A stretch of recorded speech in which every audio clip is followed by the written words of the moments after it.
how to feel. Hey, everybody. Welcome to what is to be the live calibration on election night. I know, honestly, I was thinking about that. I was like, Do you think people will join? either we're not going to get a lot of people because people are going to be glued to their TVs watching the election results live, or we're going to get a lot of people who want a distraction from the That's what I'm election thinking. results. That's what I'm thinking. So if you're joining us here, we are here to distract you from the election.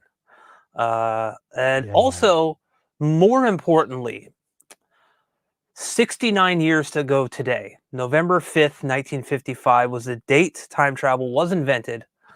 Correct.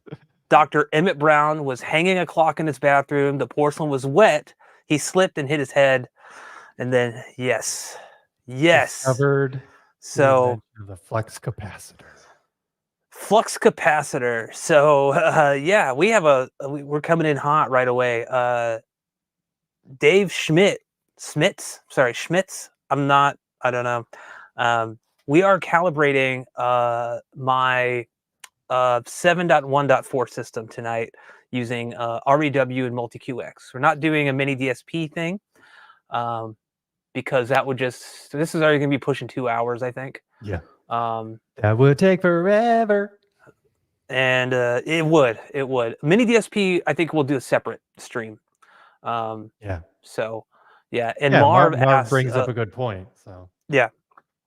This has been kind of like my goal for a while. I do want to preface everything before I even go further and say that I did not pay for MultEQ-X. Odyssey did provide it to me for free. Yeah, I just want to give a shout out to them. Also, you see these Aperion T65 Slims in the back here. These are my back surrounds. We can't see this one over here. But yeah, Aperion Audio provided those to me. I have a kind of a full Aperion Audio speaker system and then SVS sub. So all of that was provided by Aperion and SVS, including the Aperion amp. So I just want to give them a shout out because they're both companies, man. They're super awesome. I love both those guys. But yeah, Marv, 100%. A long time ago, I think Elon and I were talking about this, and I had this idea of like going separates and then getting like some type of like parametric EQ mini DSP like thing to go in between the amp and the pre-pro or receiver, which with MultEQ-X, you don't have to do that now. So da da da da da da da da. That's copyright. And Dave, yeah, ask any question you want. Elon's, I think that was a plan. You're going to kind of be combing the stuff here as I when you're roaming around, traveling around, not exactly DSP. looking at the screen, I'll try and man the comments and let you know what's coming in.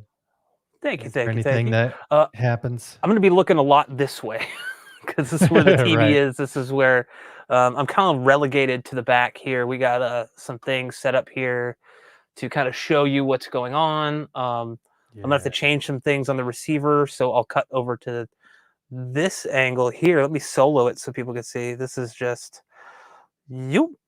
So you can kind of see what we see right now. And so you'll be able to see like what settings I change on the receiver and things like that. And then obviously we have a share screen. So that's the window of opportunity there. Stargate reference. Let's take that out for now. But yeah, so like that's basically what we're going to do. We're going to be just kind of going through my process of what I like to do for calibration. But before we even get started, I want to ask Elon how the heck he's doing. How you doing, Elon? I'm doing good. Doing good. Voted earlier today. We voted yesterday. Fun. Yeah, man. Oh, you're even wearing your little thing. Your little nipple tag. I voted. Needs to be. It's the nipples over here, buddy. My eyes are up here, man. Hey. Yeah. I've been. I'm still trying to find an office space because my brother-in-law is probably gonna rent out his property beginning of 2025, so still trying to search for an office space. I did find one, but I don't know how much it is. So obviously that's going to determine if I can afford it or not. But the gal who was like the secretary or whatever of the broker was going to get back to me hopefully tomorrow. But it's 1,000 square foot office space. Really, Wow. I really don't need 1,000 square feet. But since it's not in like the proper town that I live here, it's in a little suburb. It's gonna be cheaper. So maybe I could actually afford it because it's in this tiny little town next to the bigger town. Oh, fingers crossed. Because yeah, if I can have all that space, holy cow, yeah, I'll Yeah. try to max that out and get a bunch of speakers up in there. Hopefully Massimo gets me that Marantz AV10 headed my way. My last email still hasn't been responded to. Um, Hey, man. you know, You know. on edge about that. Yeah. Okay. It's yeah, it's always fun. I always hate sending out emails sometimes to brands just because I'm like, you sent me this thing like 6 months ago, and I'm just now. But most of them are really like pretty much everyone's really cool. Yeah. Um, I do want to highlight. Oh yeah, I was going to highlight that and then Dave's question real quick. Welcome, hey Hi, Kevin. Kevin. I Hello, responded to Kevin. your comment earlier today. I'm trying not to yell because my noise cancellation earbuds make me sound like I'm They do deaf. weird things. Yeah. They do. They do. And the reason I'm wearing these is because there's a speaker literally right here, and I don't want to get blasted constantly by sweeps and stuff. Oh, Um, yeah. but yeah, Kevin commented yesterday. I'll highlight his comment again, or commented earlier. It's been 2 years since we bought the house, and we were doing the. I was doing the home theater build series. Over 2 years. Crazy. Dang. I'm just about to release another, I guess we'll call it home theater revamp part 3, Yeah. because some things have changed, like it's not been updated, like video wise, to kind of show people. Um, the last video I just released, the Arvolution unboxing and setup, was the old setup that I actually posted when I got COVID back late August, early September. Yeah. So yeah, a lot has changed since then. You might see some of it in this video, or in this live stream here. Which I don't know. Is this going to be a podcast? This is going to be kind of a weird podcast if You people are know, listening. I was thinking about that like maybe 20 minutes before we went live, and I'm like, it's probably not going to do very well if you can't actually see what's going on. So I Yeah, might not yeah, make it might a be podcast. Sorry for video. those who like maybe want to catch the end of it in podcast form, Yeah, but I mean, I don't know, it's kind of weird. Like, just imagine that you're seeing this on screen. Like, I don't think it's going to work. So thanks for no, those who no. are joining us live. Thank you. Yeah, and obviously you'll be able to watch this back at any point you want to. Yes. Um, we'll answer Dave's question real quick before we get started. I don't Yeah. have experience with Sonos, any of this stuff, so I think this might be more of a question directed to you if you have experience with it. He says he's been watching YouTube Well, videos. I don't have personal experience, but um, I do know that the latest update is the spring update, spring 2024 update of the Sonos app just completely blew up. Like everyone's systems were Oh, having connection issues, and it was like the worst update that Sonos has had like ever, I think, possibly. And then all yeah. that Sonos did was say, "Well, we're sorry, but we're gonna do better." And like that was about it. That was their response to the backlash. So, I mean, it kind of reminds me of that South Park episode about the BP oil spill. How like Oh all yeah, the yeah. BP executives are like, "We're sorry, sorry," and he's like in front of this gigantic fireplace, and he's like naked on a bearskin rug. "We're sorry." It's like, oh, okay. Are you though? Oh, South Yeah, Park, always good, always yeah. good. Let's see here. I Oh, I was wanted to gonna. Oh, highlight this one from yep, Marv. The same. RZ50 is getting direct bass control. How Yeah, cool man. for Onkyo for the update. Honestly, I thought that was going to be like a chipset thing, like only the RZ70 and the new RZ30, just because it's newer. I thought they were Yeah. the only ones going to be compatible with that, but apparently not. So that's cool. But just because the RZ50, I've been singing its praises for years now. Especially, I mean, when it first came out, it was still revolutionary. It was awesome. Um, THX certified, if that jives with you, whatever. But once it became a couple years old, then that's when you really started to see it like just skyrocket because it had everything you needed.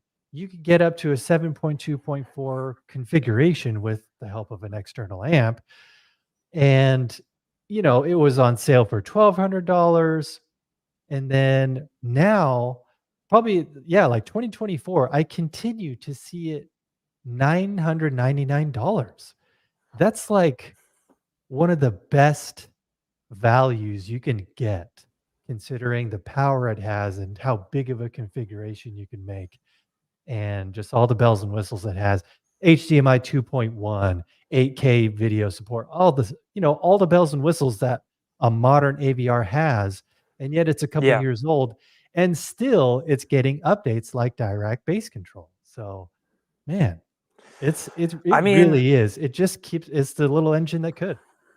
yeah. And I'm gonna say something it may be controversial to a lot of people. I love mini DSP. Don't get me wrong. I love the flexibility, what it allows you to do.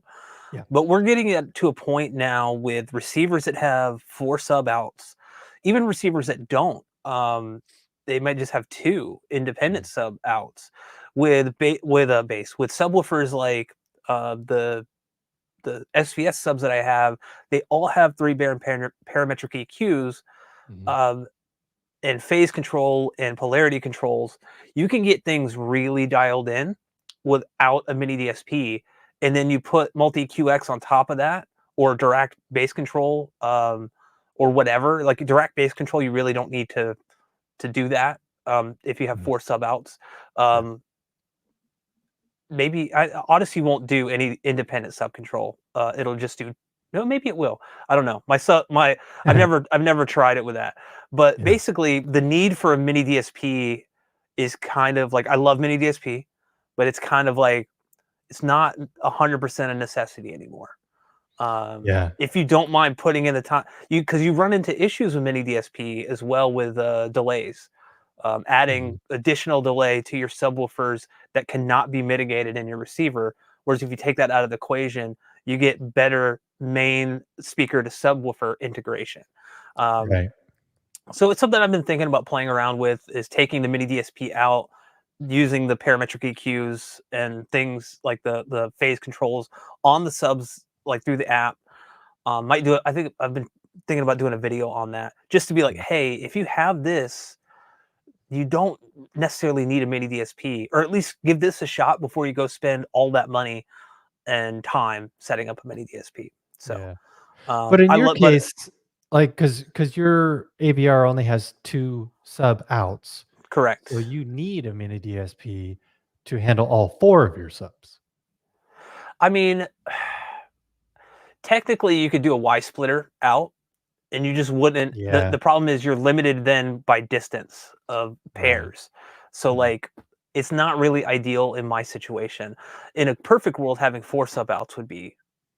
I mean, I wouldn't probably have a mini DSP if I had 4 sub outs Yeah. on my receiver, if I'm being honest. I mean, Um, hopefully, Denon started the trend. with the new Yeah. 3800, 4800, and Marantz AV10, and basically Yeah. all the new Marantzes. So hopefully, Onkyo and Sony jump on board too, Hmm. because that's going to be a big selling point too. Because yeah, I mean, four subs. I mean, not everybody's going to have 4 subs immediately, but just to Right. have the option there is going to be key. Because then it's Yeah. like, well, maybe someday, Yeah. and then you Because don't you can have do to. so much with 4 independent sub controls, Mhm, even taking volume out of the equation, having independent distance settings in your receiver, which is basically an alignment tool of sorts mhm. to get perfect integration between your subs, like between the subs themselves and the mains. Like you Yeah, could do all your time alignment in your receiver without the need for a mini DSP. So right. one day that'd be cool to check out just to see how it compares and you know stuff like that. So Yeah. uh, yeah, for sure. I'm gonna wrap up the couple of things here. Kevin says, Brad, you got to tell us about that speaker behind you. Looks totally awesome. I'll solo myself just so people could see. This is the it's gonna be out of focus. I'm sorry. This is the Aperion Audio Theatris T65 Slim. This is like a 27-pound speaker. Yes, it's hanging on a bifold door, but it's very secure. I have an installation video coming, an unboxing video. I basically have 4 of these. So I have 2 for the back surrounds, 2 for the side surrounds. This one's next to me, and then the T65 regular guys up front. So those are ported. These are all sealed. Um, but these are pretty insane.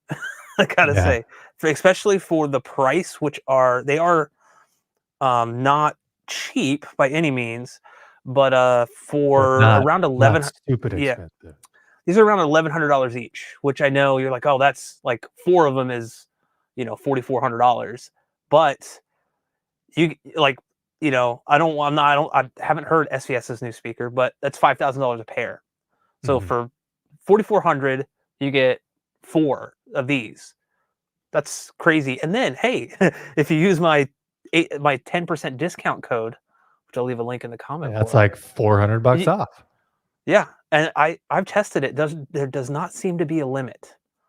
I've added $11,000 worth of things to my cart and just put in HTG10, and it took like over $1,000 off. Oh, wow. So yeah, yeah, the videos will be coming out and stuff. But yeah, Aperion Audio sent those to me. And yeah, these are just I have them mounted. They even include like wall mounts for them, like low profile wall mounts. Very cool. Mhm. But yeah, I'll have a video out on that shortly. I don't know exactly when. I don't want to do like 10 unboxing videos back to back. Uh, People like Right. just no, no. And then Joel Gonzalez showed up here. Hey, Joel. This evening, gentlemen, may not stay very long as I don't have MultEQ-X. Not sure how much will apply to my setup. We are going to be going over some things that don't necessarily apply to MultEQ-X. Yeah. It's kind of more universal. So stick around if you want to. Understand if you don't. Yeah. So I think, we'll just kind of dive in and get started. I do want to say, Well, oh, go ahead. before Go you ahead. go on, for Joel specifically, or just anybody else who may be watching who don't have MultEQ-X, maybe watching this will give you motivation to get MultEQ-X if you happen to have, a Denon or a Marantz receiver. Yeah. Just because, I mean, you can like really, really dial in stuff for $200 versus getting new speakers or getting acoustic treatment or something. That $200 might actually be more beneficial than spending Yeah. it on more gear. Right. So Right. maybe a reason to Especially stick if you around, Joel. Yeah, especially if you're after like the utmost control over what your like what your room EQ is doing. And I would wager to say that I'm not a betting man, but I would say that I've used Dirac, and it appears that if you're comfortable using REW and importing things into MultEQ-X, you have more fine-tuned control than using Dirac. Mhm. Granted, that's not for everybody, and I completely understand that. I haven't Yeah. used Dirac in a while, so if they've added updates where you can import your own parametric EQs or target curves, then cool. Then that's kind of, you know, parity between the two. But yeah, it's what you can do in MultEQ-X is pretty crazy, and I guess we should dive in now, right? We should probably do Yeah, it. and this Yeah. is where we have this really cool like transitions Phew. thing. We don't. We Here's the don't. We just have MultEQ-X we have calibration. this thing here, this window of death. But yeah, we'll pop open this here, and I'm gonna say too, this is not a step-by-step tutorial. That would take 4 hours to do live, probably. Yeah. But I'll try to cover everything I can. We're not going to be using the microphone that's included with your receiver. You can get that. I have them back here, I think. Yeah, you can get. So this is like the Odyssey microphone. Oh, here, let me do this. See, I'm already getting sidetracked. So this is like the Odyssey microphone that comes with your receiver. Focus. There we go. There it is. So yeah, that's the one that comes with your receiver. And then there's one. Sorry, guys. There is Odyssey also sent this to me as well. So this is the calibrated microphone. This is like the $80 microphone. But they look identical, don't they? Yes. Yeah. So I see a question how do you here, and that's know? a. How do I you don't know know. if it's calibrated or not? Are they just wanting you to spend $80? Right. So this person said, MTR skills, we'll say that. Why go through all this trouble when you could just run A1 Evo and get better results in minutes? That's, I mean, if you want to do that, sure. I love doing this stuff. I've gotten great results with AV1 or A1 Evo. That's obsessive compulsive audiophile stuff. I want granular control over everything for me. Not everybody needs that. That's fine. I also to do like the A1 Evo, you have to use the $20 EQ app that you can buy on your iPad, whatever. I've read reports recently that it's not working correctly for whatever reason. I haven't used it in a long time. I don't think you can use MultEQ-X for that, but don't quote me on that. But yeah, this is just how I like to do it. Because I have a lot of speakers that come in, and I need to make sure that every speaker is, or every calibration I do is like the same as what I would do for every other speaker, if that makes sense. So as like a reviewer, I do try to test all of this new stuff, or all the like different things that come out. But I want the control. I want to be able to do this, like. I want to dial things in the way I want to dial things in. Some people don't want that. Some people want to hit a button and have it done. I'm not that type of person. So, and there are people out there, and there's nothing wrong with using A1 Evo. Odyssey One is what it's called. Odyssey One Evo. I like it a lot. I like what I think his name is Sirkan. I like what I really love what he's doing for the community. And all this stuff is free. Like what he's providing is free. It's awesome. So, but yeah, that's just that's what this video is going to be about. So if you're not into that, I'm sorry. You could do all of that. The thing is, there's 100 different ways you could go about doing something, right? And everybody's going to have their own particular way. I found that this way that I do things is what I tend to prefer. And again, as like a reviewer and stuff, I want to make sure that everything is done the exact same way every single time. I don't want any type of like inconsistency, if that makes sense. So that's why I'm doing this. But anyway, so we're gonna dive back in here and solo this. So basically, I'm going to start over from scratch, how I would just do like a normal calibration. I'm going to open up, I have Odyssey MultEQ-X here, and I'm going to open up one of my blank EQ files. where is it? I think it's not that one. There it is. And basically what this is here is there's another channel called HD Movie Source, and I got this tip from him watching his video. Mhm. Basically you want to I use the just the microphone that came with my receiver, and I did one positional measurement, and I'm not including that. And what you want to do here, or my understanding is, I've done measurements without doing this and measurements with doing this, and there is a slight difference because we're going to be applying EQ, and we want to make sure that like we don't have variability when we're doing measurements, right? Like we want to make sure we're EQing it properly. So if you just measure like with Odyssey turned off, um, it's going to give you a kind of a slightly different reading measurement than if you were to do a single positional measurement with the included microphone and not include that measurement. So I've show you how that looks here. So say I've ran through that, I'm going to exclude it. And then when I go down here, I've got some calibration settings in here.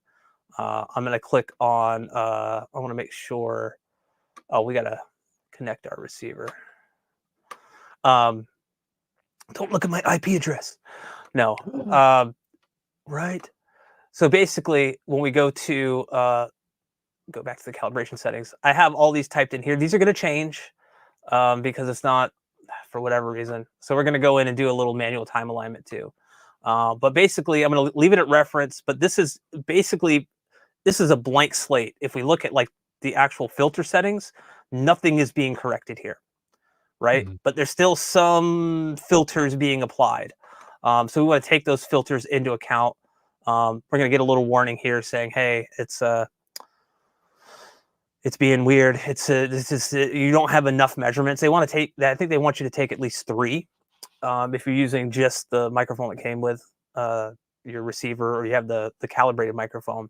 Oh, and to answer your question, when you said earlier, Elon, Mhm. they actually give you a serial number on your little microphone when you order the calibrated microphone. And I believe, I can't remember, I don't know if they include like a readout. I think there's a way you could see the response of it. But you type the serial number into MultEQ-X here, Yeah. and it will download the correction file for the microphone. Oh. So it's kind of like, you know, what you do with REW. Yeah, exactly. So I've transferred everything over there, and now I'm going to go back, throw this over here. Again, this is not a tutorial. I'm trying to remind myself of that. I have to swap inputs because, yeah, I'm so used to this. This is I'm filming a tutorial. So we'll solo this here. So I'm going to change my receiver settings. The reason I'm doing it this way, my receiver does not have like a web interface, unfortunately. Yeah. So I have to go in here and I have to switch the input so it could show you guys what's going on. So if we go inside here, I just want to make sure that it's on reference. Again, there's no correction at all. So I'm just going to leave that there. It's on reference. And then we're going to go down to speakers. And for calibration, you know, ampersand, we're not going to worry about that because that's just basically going to tell you like how many speakers you have. That's all been set and everything. And then we're going to speaker config. Right. How many speakers do I have? Everything's set to large. This is just for calibration. We want to see the full range signal of each speaker. And this will also allow us to do sub measurements without disconnecting speakers or anything like that. It'll also allow us to later on determine our crossovers. So for distances, I'm going to skip over this real quick because I'll come back to it. Levels, everything should be zeroed out. But I found some kind of odd weirdness sometime with doing this. So I always click on set defaults when I do this. So I'm going to go back to distances. And here's where we're going to basically do manual time alignment based on the center. And this is how I do every single calibration. So basically what I have is I have the microphone set directly in the center. And I know that from the microphone to the center speaker, it is 1.96 meters. So I'm going to set that, and then we're going to basically align every other speaker to the center speaker based upon that distance, right? Now, I'm going to bring this up because a lot of Sure. people align it to the front left. So why do you align it to the center speaker? I found it's just easier for me to measure. It's like direct, it like from the microphone. Here, we'll make this. Oh yeah, I can't. I'm not gonna be able to do it. See, I'm thinking, I'm like, oh, we have all of this. No, we can't. So, geez, this is confusing. Hey, no. So, basically, I use the center because it's just easier for me grabbing a tape measure and measuring from the actual speaker to the microphone easily. Now, Yeah, I mean, 'cause it's just you a could do any straight speaker shot. really. Yeah, but you can do any speaker really. You just want to make sure that it's always the same one. We're going to be using the center speaker as like the reference point, like or the reference acoustic timing reference in REW. So I have it set to 1.96 there. And I already know where all the other things should be. So I'm not going to run through each one of these, but I'll do like the front left and the front right so you can kind of see how it works. Again, we'll be here all night, you know, if otherwise. So I'll bring this back. We'll solo this guy. I'm going to back out of here. So we just want to make note. I'm not going to be able to show this as I'm like doing REW and stuff. But basically, all of our receiver settings are now like where they should be to kind of get started with calibration. I'm going to go back over to my PC input. We'll switch this screen over. A lot of switching, guys. A lot of switching. And then we'll go to REW-Wizard. So here, I'll just quickly go over the settings I have up here. Yeah. So I have everything being routed through my LG. I've had no issues doing that. It's in exclusive mode. So if you see here, I have exclusive LG TV SSCR2. It's going through my NVIDIA 4070 Super. And that's basically going through eARC. So it will handle everything that I throw at it here. Nice. And then input device, UMIC 1, also in exclusive mode. Things are a little different because we're doing this video, like doing this live stream. So I've had to make sure that things are not, I've got StreamYard going on my PC. I've got StreamYard going on my laptop. I want to make sure we're not getting any like feedback loops and stuff. Right. So yeah. But using the exclusive mode instead of using like something like ASIO for all, I have access to pretty much every channel minus the height channels, which we'll get to. I'll be using some free sweeps that I got from Obsessive Compulsive Audiophile. But you see we have every left, right, left and right, which we won't be using. Center, back left, back right, surround left, surround right. All good there. Cal files, I got my 90-degree file loaded up. Comms, all of this stuff is pretty self-explanatory. I do have frequency-dependent windowing on at 15 cycles, which you want when you're doing calibrations, and psychoacoustic smoothing turned on. Otherwise the speakers are going to look all funky when you go to measure them. You're going to have to apply some type of smoothing to them. Yeah. Equalizer, this is important. So if you look at the configure equalizer, I should also mention I'm using the latest beta of REW-Wizard. I basically maxed out the filters. MultEQ-X essentially has unlimited parametric EQ. I tend to use parametric EQ over a target curve mainly for control. With a target curve, you do have to go in and do some additional adjustments to it because it's just going to kind of look at your response and try to boost whatever it can. Like you're not going to be able to limit a target EQ when you do it. I'll kind of run through how you do a target EQ, but I'm not going to actually like do it. But basically, it'll try it if it sees something that needs to be boosted by like 15 dB, it's going to add a 15 dB boost. If it looks, sees 40, dB. It's going to try to boost it 40 dB. We don't want that. So you have to go in and edit the file. I just found that a parametric EQ gets me exactly where I want to be. And it allows me to see visually and accurately what it's going to be based on the predicted response. And the predicted response is always within like margin of error, like half a dB. But you want to set this up first, because what I found is like if you go through all of this stuff here and you don't restart REW, it won't register. It'll just be like, oh no, okay, you want to do what? So like you have to go back in and do this. But yeah, we're just gonna just max everything out here. Kind of left things at default as well. I could probably go in here and get like a little more granular control, but this has honestly been fine for me. Target type none, and then I set up a target curve based on this. So it's 200 LFE or LF rise and high frequency fall, ends at 10, and then 0.7 slope. So you'll see that when I go to show you guys there.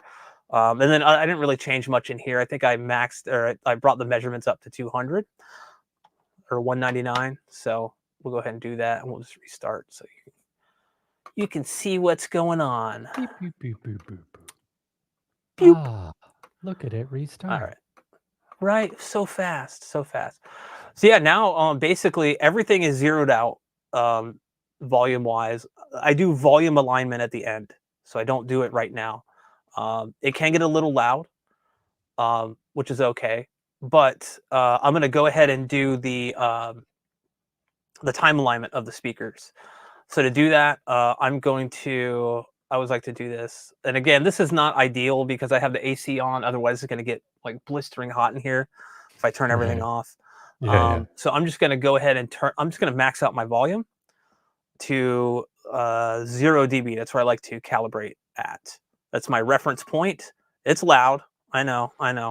And we'll kind of see here. That's why you've got your noise canceling earbuds in. Yes, and now thank you. I got to turn the. There we go. Now it's turned on. So if I hit play here, you might be able to hear it through this mic.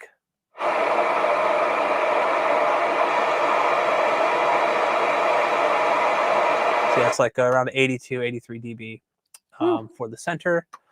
So that's good. And so basically what I'm going to do is this is a time alignment stage. So I'm going to label the center. Let me do this. I know it's 1.96 meters.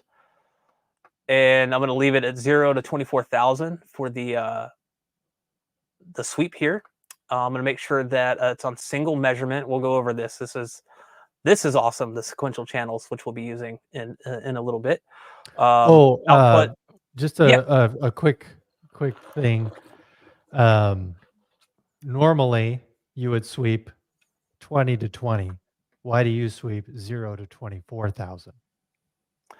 Well, one, I sweep 0 because I want to see the max. Like if I ever have speakers that go lower, or I have like some room issues, or like maybe some buildup, I want to be able to see it. And honestly, like I think I followed an obsessive compulsive audiophile tutorial, and he used 0 to 24,000. So I'm like, well, he knows more than me. So I'm going to use 0 to 24,000. You could probably just get by with 0 to 20. Honestly, the UMIC-1 which is what I'm using, is not really accurate above 20,000 anyway. Right. The UMIC-2, I believe, it can go up to like 22 or 23. Yeah. So, but yeah, I just leave it at that. I don't really worry about it too much. Yeah. It was just there. I knew the answer, but maybe the audience didn't. So. Dare you, sir? How dare you? Okay, so we'll just do these. Well, I'm just going to do the front 3 here, just to kind of show you how it works. So I'm going to do a sweep here of the center channel at 1.96 meters. And this is where we are quiet. Oh, it's a par 3 on the back 9. Yes. Oh my God. You're insane, bro. Okay, so that's my center channel. I know that this is also important. I should mention this. I know that my microphone is exactly centered in both my listening space and between the front left and right. So it's exactly in Ooh. the center of the room. You want to make sure that, Wow. I mean, honestly, I don't know Center how of the big of a deal center. it is if it's off by like 0.02 meters or meters or something. Mhm. Um, honestly, most people are probably not going to worry about it.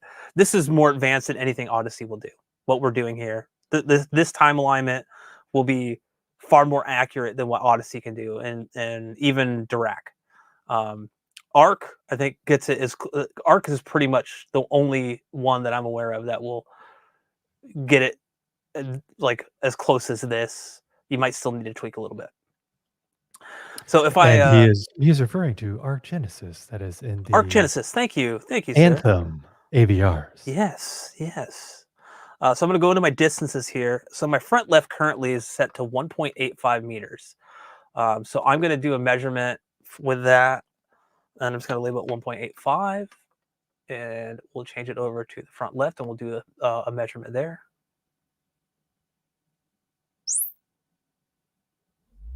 Oh, there's the sweep, ladies and gentlemen, and the chirp.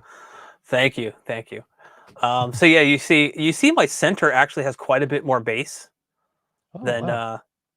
yeah, and the reason for that is because it's like directly head on. That's part of it, and also like just the placement of it. It's closer to the wall, so it's getting some kind of boundary reinforcement. Mhm. Um, but oh yeah, man with no shoes posted a great comment. I don't know if you want to highlight that. Um, yeah, Martin Arietta, we'll get to Oh your stuff. We'll get to your stuff yeah, later because it's more of a question, but like, yeah, like that can definitely be answered towards the end, I guess. yeah. So to kind of Man run with no through your shoes. stuff. I do want to bring this up real quick. Okay. The mics are identical. He's talking about the calibrated mic. Oh, that's not what I wanted to do. I wanted to Yeah. remove you, sir. The one that comes with the AVR versus the Yeah, calibrated one. yeah. So yeah, the difference is up to 3 dB more accurate. And what I will say is I have done a calibration with that, going through Odyssey's, manual thing, or not manual, it's automated process. And that got me closer than any other like calibration I've ever done, Dirac, regardless to what I normally do manually. I still don't do it because I want the Oh, control. yeah. But yeah. So definitely highly recommend the mic. It's about I think 80 or 90 bucks. Mhm. But I verified before and after with a U mic, and yeah, it's pretty. The difference is pretty noticeable. Pretty noticeable. Okay, so let's go back here. All right, so bass aside, how are we gonna align these? So we're gonna use the impulse response of each speaker. So we're gonna hit overlays, and the impulse response is just a timing measurement. And we can see here the red is the center. This is what we're aligning all of our other speakers to. I can't talk. So if you kind of zoom in here, we could see that the green line, which is our front left, is arriving too early. This is weird, I know. On the right side, it's too early. On the left side, it would be too late. So we need to add delay to the front left to get it to line up with the center. Does that make sense? Yes. I know So it is like, opposite than what you would think, yeah, but yeah. way I the way I always remember it, and I think I told you the other day when we were testing this out. Right side, add delay. Left side, subtract. Right add, left subtract. That's how I always remember it. Mhm. So here we need to easy way to tell this here. Let's kind of zoom in so you can see. I hold control and then right click and drag. And then we could see that we are about 0.29 meters away. Hmm. So we can go in here and add 0.29 to Meters, yeah. 1.85, which do the math for me, Elon. What's 85 plus 29? Just kidding. 85 plus 29. Hold on. 85 plus 29. 114. 114. So 2.14 on like if you're on a Denon Marantz, I entered it. You have to back out Otherwise, it won't register. So according to this, 2.14 is where we need to be. Now, this is where things get a little weird. Denon Marantz, it's not accurate to like 0.01 meters. So we need to kind of play around with this. And this is honestly probably what takes the most time out of all of this is this part.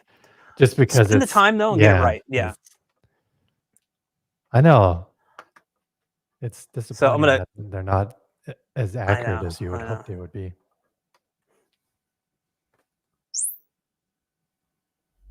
Oh. There's the sweep, ladies and gentlemen, and the chirp. All right, so we'll go back over to our overlays, and now see we went a little too far. So see how I said it's not accurate? Yeah. So now we are about 0.05 meters. If you can get between like 0.01, 0.02, stop. Like you're as good as you're gonna get on a Denon Marantz. But here we want to, like, let's say we're gonna go. I'll go back in here and I'll just take away. Because remember it's on the left, so we subtract. So I'm just going to go, let's say 0.03. So I'll go to 2.11. We'll go back over here, do 2.11. Yeah. Obviously, when I do this by myself, I just I don't stop and explain this to myself. It sounds funny to even say that, but like no. So I'm like, this is taking me longer because I'm here trying to explain some of it. Yeah. And for people that maybe find this later and are trying to follow along, even though this isn't a tutorial, they kind of have the information they need. Headroom 28.3 decibels, 27.1 decibels. You know what's funny is I've been making faces and thumbs up, and I just realized that you guys can't see any of it. Only Elon can. See it behind the scenes. All right, so go back to overlays. So now you see that take a look here. This is probably as good as it's going to get here. Yellow and red. So this is, the red is, so we're at 0.016. So we'll turn these other ones off. That's it. I'm not trying to do it any more than that. You're going to pull your hair, or I don't have any hair left. So like, that's because I do all these calibrations. Well, since the Marantz and Denons can only do it by 0.01 distance increments anyway, like, here's the thing. Even if we added let's say 0.01, it might not even register in like when we do a measurement. Right. So like it might just stay exactly the same, or it might go 6 the other way. We don't know. So if you're within 0.0, like 1, 0.02, I think 0.03 even, just it's as good as it's going to get. Like, and it's still going to be better than what Odyssey will do by itself. One of the things that I've always recommended people do, if they can, is if you're going to run Odyssey, do manual time alignment after. Like, retain all the EQ, but like you'd be surprised at how tighter your system can sound when you actually align the speakers properly. Also, I want to note real quick, we want all of these facing the same way. And if they're not, that means one of your speakers is out of, like it needs to be reversed. Doesn't matter if you have them wired correctly. If this, like say this was up instead of down, this impulse peak, we want that, because I know all of my impulse peaks on my speakers are all facing down. We want them all to face the same way. So that just means you need to flip the speaker wires and invert them, and then do another one, and it'll just flip it. Because sometimes easy way to tell. Sometimes the speaker itself, the internal wiring might be, the polarity might be switched, and you don't even know. So yeah. So what I'm going to do here is go into the front right and just bring it up to 2.11, even though it might not be, because it's a little finicky. We might need to change that as well, but it's better than starting at like 1.85. So this one, we'll just do the front right at 2.11 and label your stuff, people. It's going to make your life a whole lot easier when you're doing this. Here we go. Headroom 28.1 decibels, 27.4. Yes. So then if we go over to our I close the overlays like a noob. So okay, if we turn this one off, so here is our front right, and you'll notice it is pretty much 0.02. So we could probably just leave this right here. I think I Nice. ended up, when I did my calibration the other day, because also having a bunch of stuff in here, like cameras and lights and things, can impact it a little bit. So keep that in mind. When I do this, it's literally just me sitting here with a microphone. Like I don't, I'm not with a camera and all that stuff. Elon's like, you're not? So we could see real quick, like, I think it actually might be good to see if we do, I just went down 2.09, or went down 0.02. So we'll see Right. if it changes anything.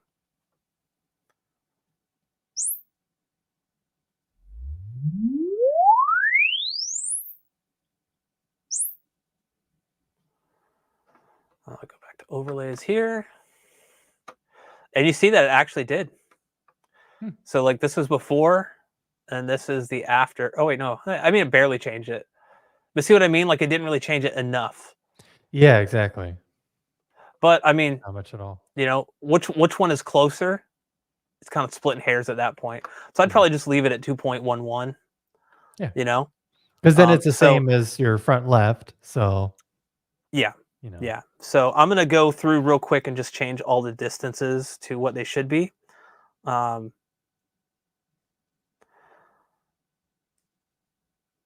Real quick, because I have otherwise, like I said, we'd be here way too long. Yeah.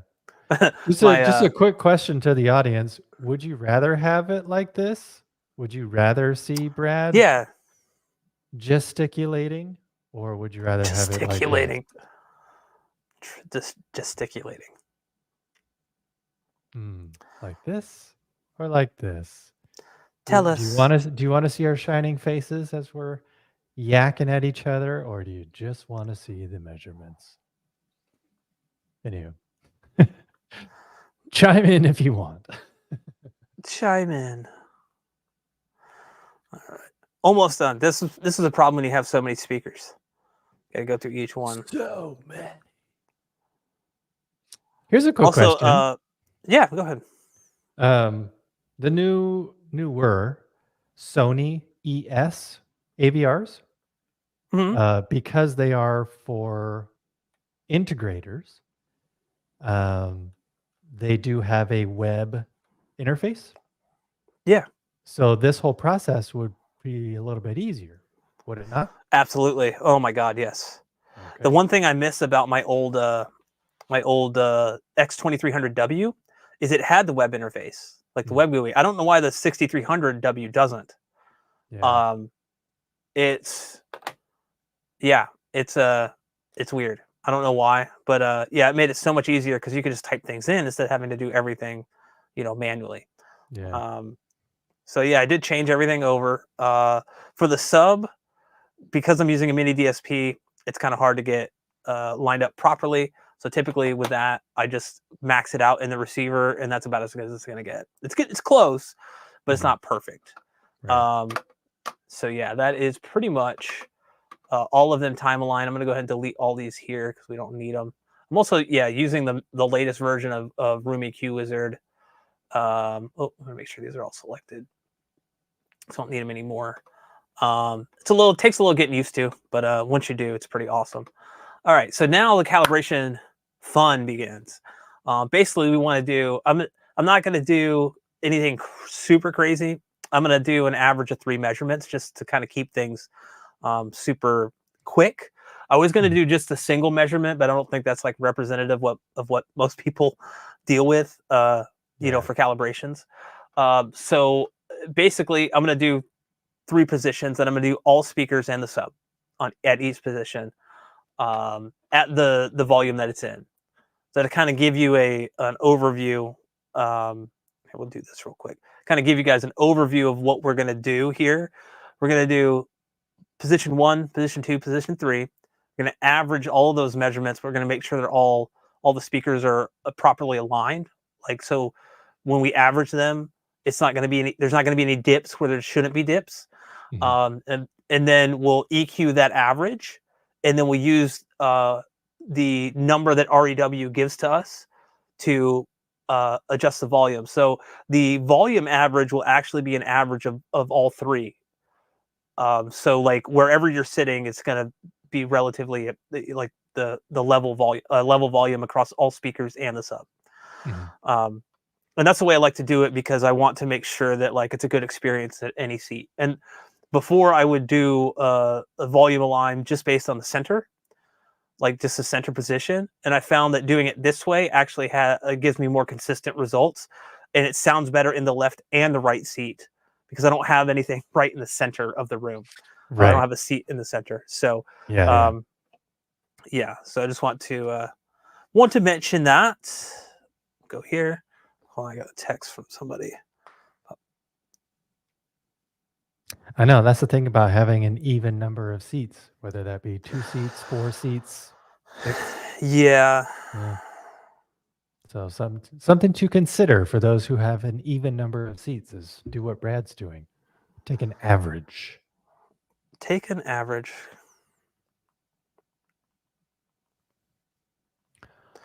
I'll just send it out a text real quick. Sorry, guys. There we go. My in-laws were like, bruh, we need to hell dive. We're playing Helldivers. So, all right, yeah, let's. In a minute. I mean, right? So, okay, receivers at 0 dB. That's my reference. I'm going to click on measure. I'm going to get rid of this, and I'm going to type in. This is how I remember. Like, this is what makes sense to me. I put a space dash, and we'll just say. I always start with P0, like position 0, or you can do POS 0. And then we use prefix with output. So basically, we're going to be using the what I was talking about earlier, the sequential channels. So I like to have them go in a certain order. So in order to do that here, this is I still can't believe they finally added this. This is amazing. So I want to start with the center. This is only in the beta though for now. For now, I believe. Yeah, this is the latest version, I believe. I might be a version or two behind. So I'm at version 5.40 beta 53. They might be on something a little higher, but I didn't want to download anything now and like run into issues while we're trying to live stream. Yeah, for sure. So I want to do basically all 7 bed layer channels, because we can't do Atmos like this. So I do center, left, surround right, back left, back right. I save the LFE for after, because of the way I do the Atmos measurements with the from a file. For some reason, if I do the LFE right before I do that, it will only measure 20 to 200 or 250 hertz. It won't do the full bandwidth, and I want the full range. For your Atmos, huh? For my Atmos, for yeah. your height We'll go over figures. that. For hit channels, yeah. So we're at position 0. Everything's going to be labeled here. Because I'm only doing 3, I'm not going to put them in a group, but this is something new they added too. So you can group these based upon, what position it is. So you can add groups and all that stuff. Kind of keeps things nice and tidy. But since we're just doing 3 positions, I'm not too worried about it here. And then we'll go ahead and click start. We'll let it run its course. POS 0. 7 measurements remaining. Wow. Yeah, because before this, folks, you would have to do this one by one. You would have to click on whatever speaker. Screwed it up. Oh, you did? See, I'm not perfect. Yeah, I added it to a group. I didn't mean to. Oh. Because I said, you could add it to a group. And when I clicked on that. Anyway, so continue. Right. Continue. Yes. So yeah, this was a game changer when REW came out with this, because you would have to do these sweeps one at a time. But now you can just say, I want to check off all these boxes, and I want to have sweeps in sequential order, and I want it bang, bang, bang. And that's exactly what's happening now. So then you don't have to do it. So cool. But in the meantime, How's everybody doing? Did everybody else vote today? That's cool. We're all just here hanging out. Don't forget to give us a super chat if you want. Well, Brad especially deserves a super chat today because it took a long time to set all this up. We did a test on Sunday, and yeah, there's a lot involved. So kudos to Brad. Let's give him a round of applause. Hey! All right, we got everything on position 1 of our main channels there. Before I continue further, I want to add my target curve here so I can kind of see where everything's at in relation to it. Mm-hmm. So if I just click on EQ up here, Joel says it's cool to see you guys when explaining, not needed but better. So okay. Thanks, okay. Joel. Thank you, sir. I want to see myself. So in order to just add the target curve in here, or the target shape, I should say, we won't call it a target curve. I'm just going to click on generate measurement from target shape. So this is my end goal. Let me turn all these off. This is my end goal here. I'm going to go ahead and let's change the color to red just so it's bright and good. And then we'll say targets. And how did you come upon this target curve, Bradley?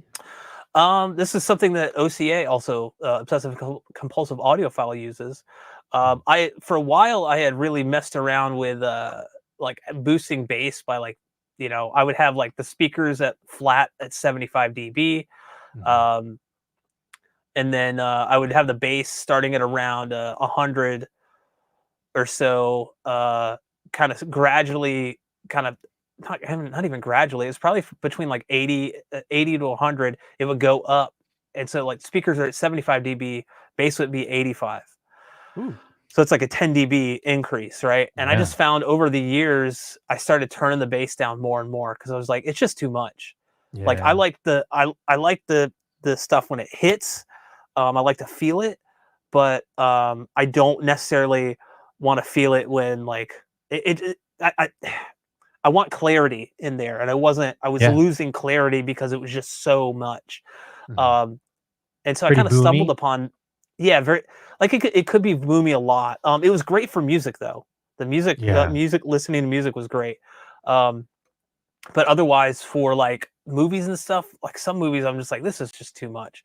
I think the last movie where I had it like that was James Gunn's Suicide Squad. Oh yeah. And it was ridiculous, like how overcooked the bass was on that. And something like Tron Legacy, to me, with bass that high, was not enjoyable to listen to because the bass is already hot on that movie. True, it is. And so I kind of came across this, and this is basically just a 7, I think it's about 7 dB slope. So at around 10 hertz, I think we're hitting 78, and then around 20 we're hitting 70. So it's like basically 8 dB over the entire frequency range, and it just slopes down. And I just found this very pleasing to listen to. It's not overly harsh because the highs are kind of dipped down, and the bass it can hit, but it's not overbearing.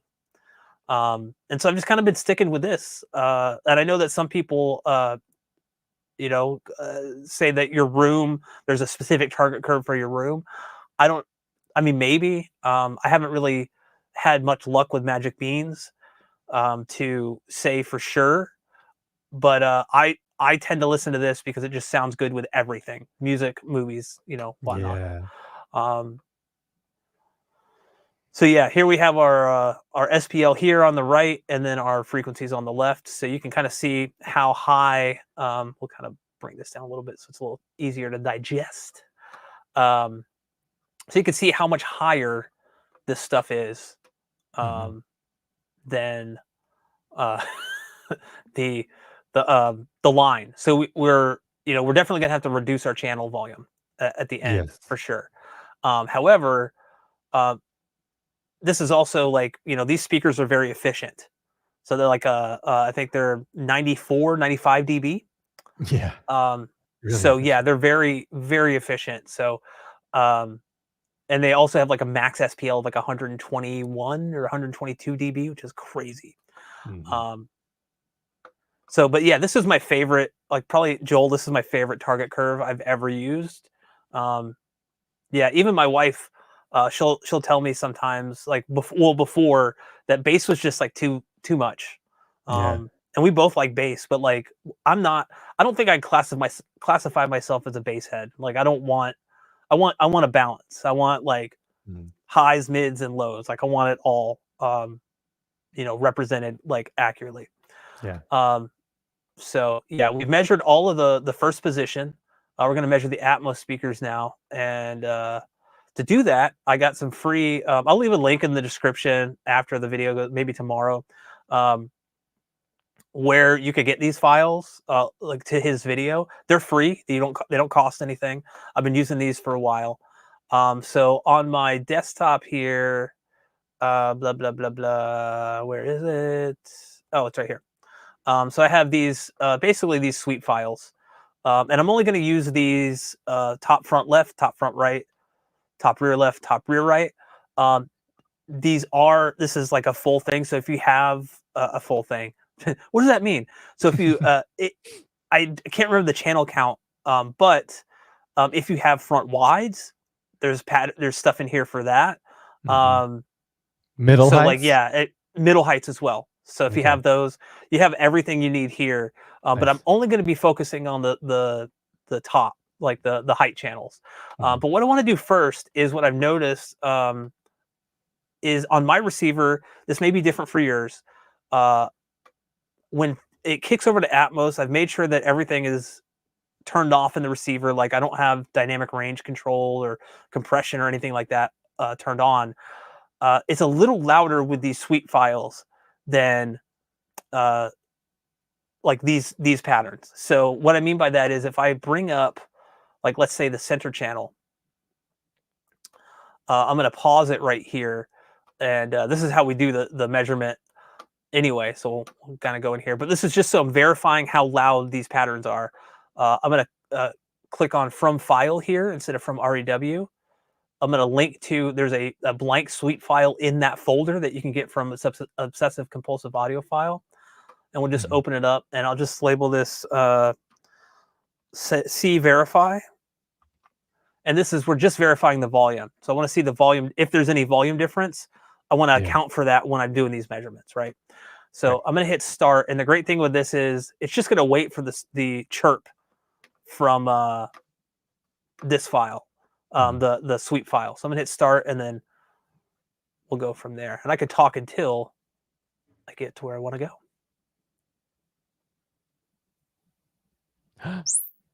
There's the chirp, ladies and gentlemen. Now Brad has to be absolutely silent. Yes. Very hard for me. All right, so if you take a look at it, right? If you take a look here, this highlighted one is higher than the other one. Yeah, a couple And if we dB. go in here by 2 dB, so if we look at it and we bring it down by 2 dB, it's pretty much going to be right on top of the other one. Little margin of error, that's fine. So we need to reduce the volume in the receiver just for the height channels, and not the height channel volume, but just the overall volume, like the master volume. I just bring it down to minus 2 dB. And so if we Oh, do, yeah. -2 instead of your reference 0. yeah, yeah, we'll have to remember to bring it back up when we go to measure the sub, and then Mhm. the other positions. And but we'll need to do the same thing when we go to measure the height channels. And this is just Right. something weird I've found, and I don't know if it's on your receiver, but I like if it will happen to you. But I always recommend like verifying it like this. So we'll just go ahead and Yeah. verify it here. And what I do sometimes is I'll be in the zone and I'll just hit start and I'll sit here and be like, nothing's happening. Oh wait, I have to go play the file. Right. There's the chirp. Here's the sweep. And the chirp. So, see right here, we're pretty much like for like. Look at So that. perfect. Perfect. So we're going to get rid of these. And then now I'm going to go back to this folder. You have to kind of open these in an order, a specific order, because otherwise REW will block the window that you hit play on. So I'll open this up here. I'll go click on measure and I'll label this TFL piece of shit 0. Sorry, I can't help it. And then we'll just do this here. Top, front, left. Chirp. Sweep. Chirp. Yep, and it's coming out of my top front left there. So you can see that's my top front left. This used to be like impossible to do like a few years ago to get your measurements for your top fronts easily. And now it's, I mean, yeah, it's not ideal, but it works. It works well. So I always do the same thing with the top front right. I'm hoping one day we get the ability in REW to just do everything without having to go outside of REW to do measurements. But I know, you know, I'm honestly surprised that they haven't added height support. Might be like a Dolby Atmos thing, you know, like Maybe, they might need like a license fee or something. I don't know. Yeah, I don't know, because DTSX and everything else. Oro3D has heights as well. Well, come on, REW. -2 gigawatts. Sorry, couldn't help it. Marty! It is November 5th. Yeah. So you can also see these are the Aperion Audio Clear 6Cs. So you can see these are not as efficient as something like, you know, the T65s. But you know, this is at 0, so we'll probably need to maybe reduce these down. But you see like how these have like a little high frequency toggle. And this is at like the lowest that it can go, and it's still, look at how like hot these are up here. Like they're crazy. So crazy.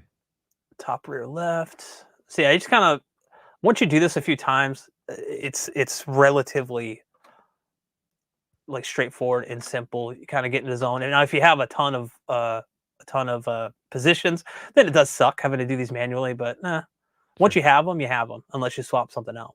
Yeah. You always got to put the work in at the beginning, and then enjoy your room. All right. So yeah, even like the rear left is higher than the other ones. So we'll do the last one here.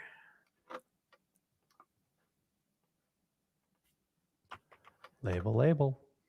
I'm telling you, man. Got to. 27.9 decibels. Nice. Oh yeah. So then now that's everything. We'll bring the volume back up by 0. And then we'll do the LFE. So we'll go back from REW, changes back to 24,000, and then we'll get rid of the TRR and use prefix with output. So then there's something cool. We want to go back to single measurement and LFE, but there's something cool in REW now where you basically limit the amount like that you measure to. So like it's not going to measure up to 24,000 because it won't be as accurate if you do that. So you can limit it to say 250 hertz, which I'll do here. And then you also want to reduce it by 10 dB, because most receivers, most receivers will boost it by 10 dB. So you have to account for that either in the receiver in REW, whereas like here, it'll do it for you automatically. So you no longer have to worry about that. So, quick question.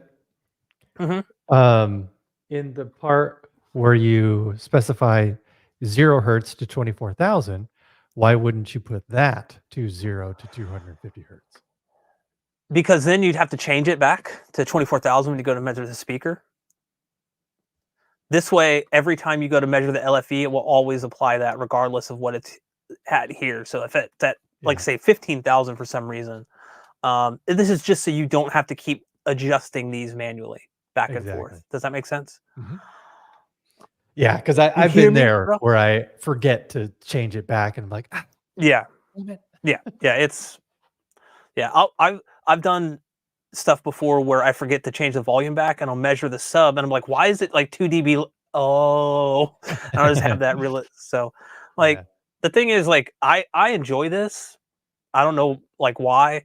My wife is like, you really like that stuff. I don't know why. I was like, I don't know either. It's just fun to me. Yeah. What I will say is after you do the measurements with Dolby Atmos, just hit check levels a couple times until your subs come back on. Or I should have turned the subs on and disabled like the auto off, but I'm not too worried about it. It'll kick in here in a second. Because what will happen is sometimes it'll just need to go back to the like exclusive mode. Yeah, here we go. So we're at like 78 dB. We're good.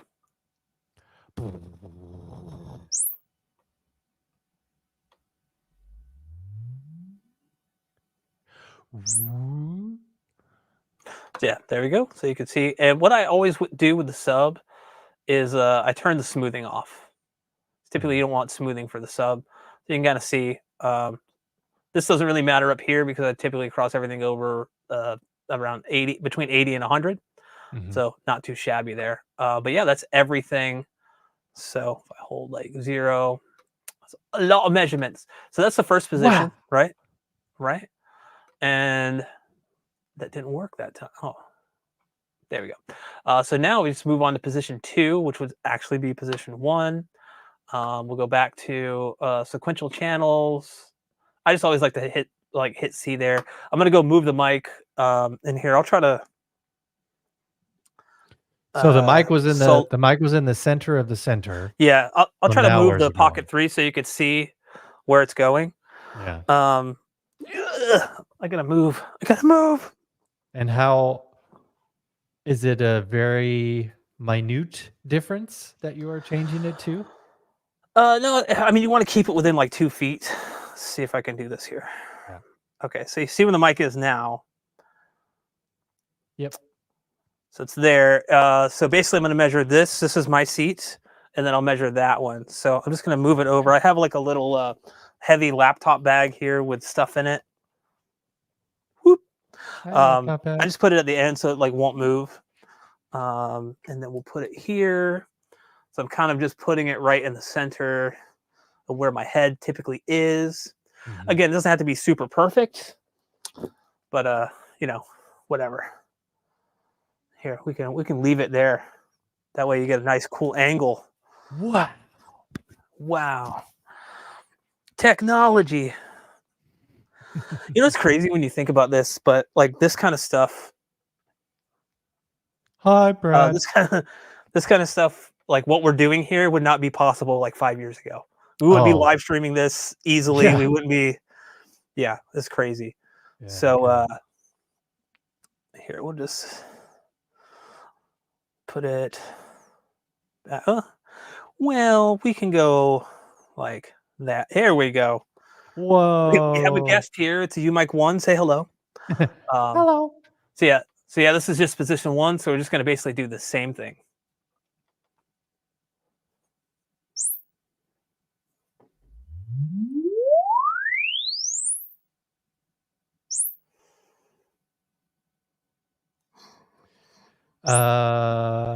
Let's do this question here. Mosin Kiralahi says, I have added a pair of floor standings to my setup to run 9.4.4. Doesn't matter if it is not timbre matched with the rest of the speakers. I'm guessing floor standing is referring to your front left and right speakers, since that's typically where your floor standing speakers would go. I mean, you may experience some sort of, like if there's a sound effect in a movie, or like maybe a car in a movie going from the left side of the screen to the right side of the screen, you might notice a difference when it goes from front left to center to right. Maybe when it gets to the center, it might sound a little bit different than your floor standing speakers. So there is that's a possibility. But at the same time, if it's like a real quick sound effect, or you know, the car is going really fast or whatever, you're probably not going to notice. But it's honestly typical to have floor standing speakers be kind of their own thing, especially if you listen to music a lot. So, yeah, obviously the goal is to keep everything timbre matched. But if it's just two speakers, and if it's the front, left, and right in particular, and you do listen to music probably about 50% of the time, it's I think you're fine. It's only if you're almost exclusively watching movies, then you might notice something. Just because the front sound stage is going to be the most active during a movie from start to finish. So yeah, I say maybe if possible, try and get the same brand eventually for the center speaker as well, just so your whole entire front sound stage is timbre matched. Then your surrounds, whatever. Surrounds don't have to be timbre matched as importantly, um, just because they're not going to be as active or as loud as often as your front soundstage. But yeah, if money wasn't an issue or if you had a big old budget, obviously everyone in their right mind would get identical speakers surrounding them. But usually that's just not possible because that's really expensive typically when you're timbre matching every single speaker in your home theater, including heights, including surrounds. So, yeah, I think it'll be okay. Would it though? Would Oh, it? man. No, I agree 100%. Now you're making me cool.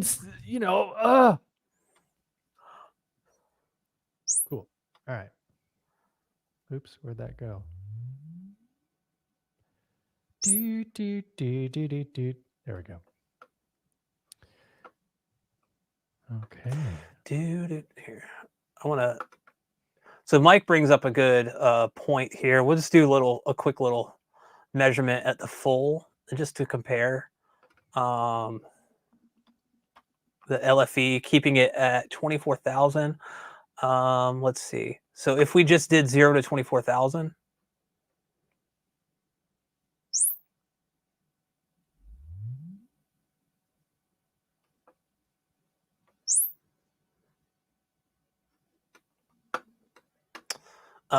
Let's see here. So there is a slight difference between the two.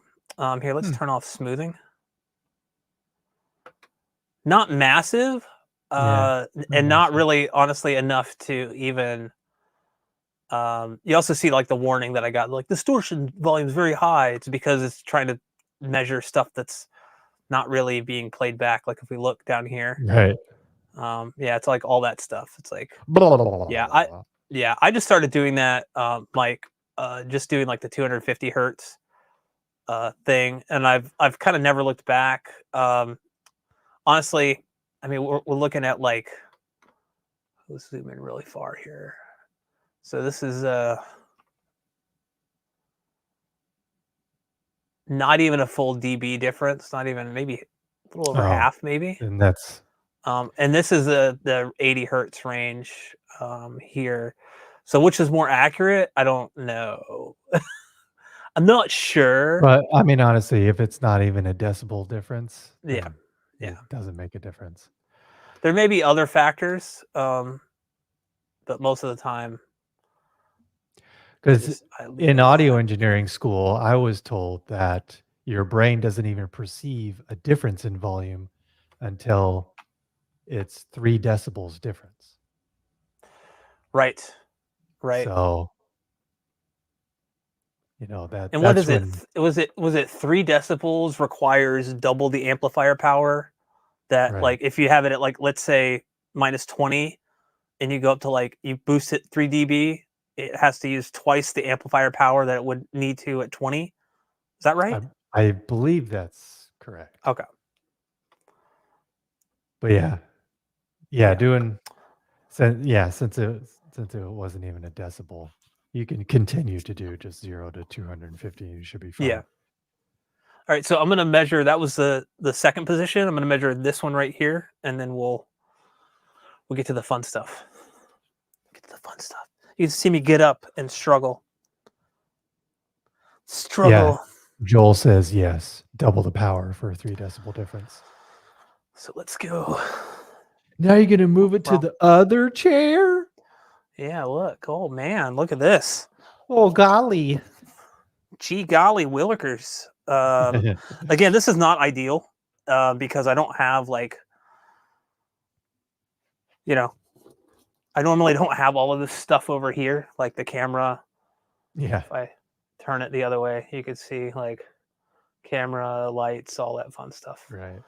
So, you might be getting some slight interference. Weird, yeah. Audio signal with all that stuff in the way, but this calibration is like a throwaway calibration for me anyway, because it's like I just go revert back to what it was before without all this stuff in here.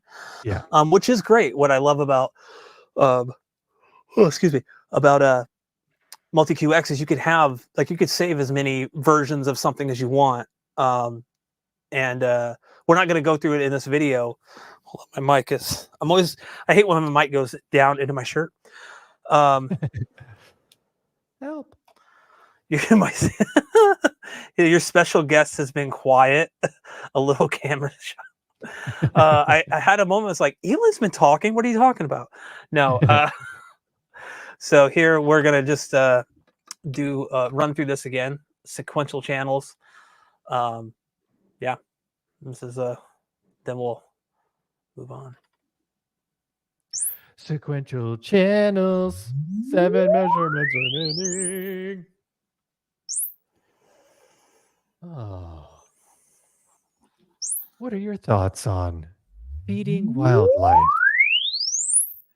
My in-laws' best friends are currently at my brother-in-law's place. I mean, just like we did. We stayed at my brother-in-law's place while this house was being built. And now my in-laws' friends are staying at my brother-in-law's place while their house is being built, which is actually should be done this week. So they're moving out this weekend. But as soon as they moved in, there's like lots of deer and ground squirrels and raccoons and stuff. And I think maybe like one bear that's in the area. And as soon as they moved in, they started just putting like dog food and other things for the deer to start eating.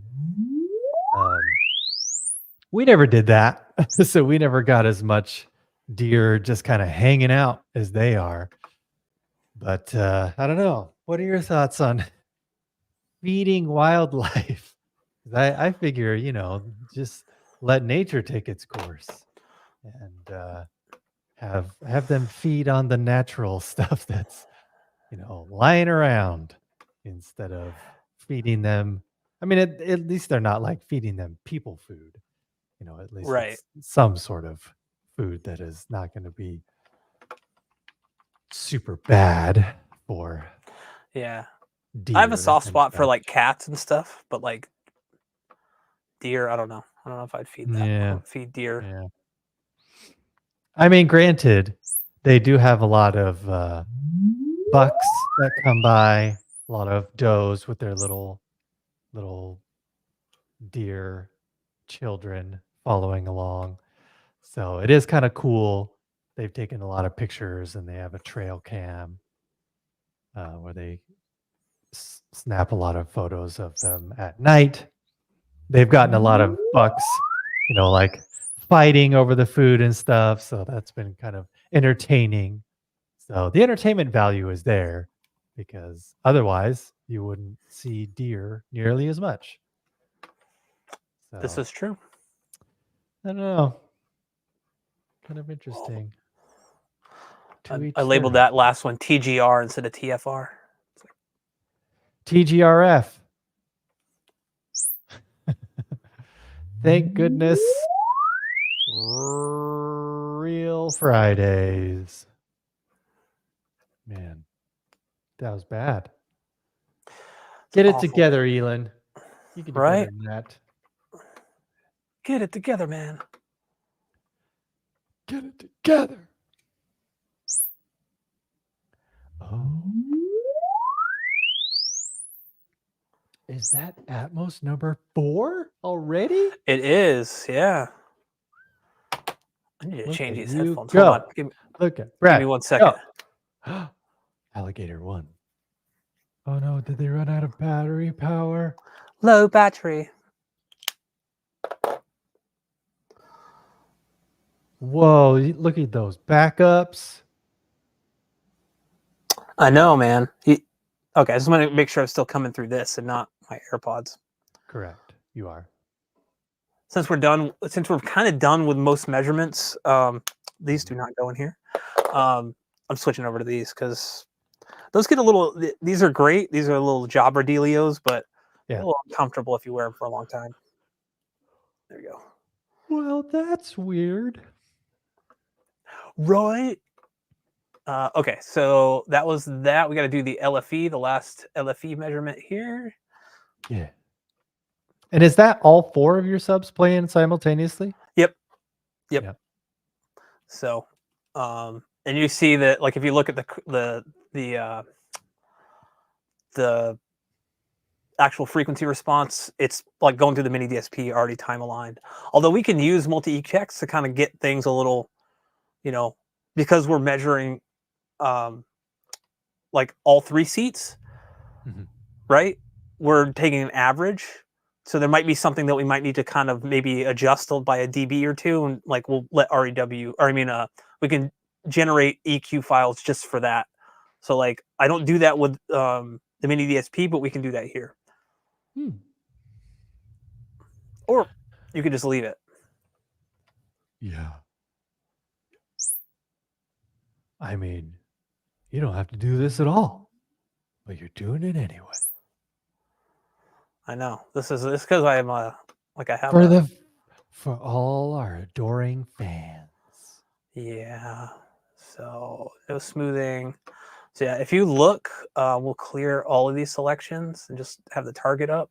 So if you look at the difference between the frequency response from all of those, so this is just a sub. But you can see like it's different. It's not exactly smooth. So when we go to average these, we'll see kind of like where it ends up. So that's what we're at. That's what we're kind of like at now, is like averaging these. So basically, what we want to do is we're going to average all 3 of these together. And if we were to just do that, like this is all the center, right? So if we were to do that, like by right clicking and just go to vector average, it's because I have my target. If we go to vector average there, this isn't actually accurate to what it would be or what it should be, because they're not like actually in line with each other. And what I mean by that is if we look at the overlay here, these are all the same impulse, line from earlier. But if we look at the difference between this, like this position 1, I don't know why position 2 isn't, whatever. That happens sometimes. It's probably close enough. But position 1 is kind of way out of whack here. Yeah. So like, how can we fix that? REW has something called cross correlation align that we can try to use. Depending on how many measurements you have, it can get kind of like, it doesn't really work well. But it's so basically what it's going to do is it's going to look at the impulse response of whatever's on top here. So that would be position 1, which is what we want.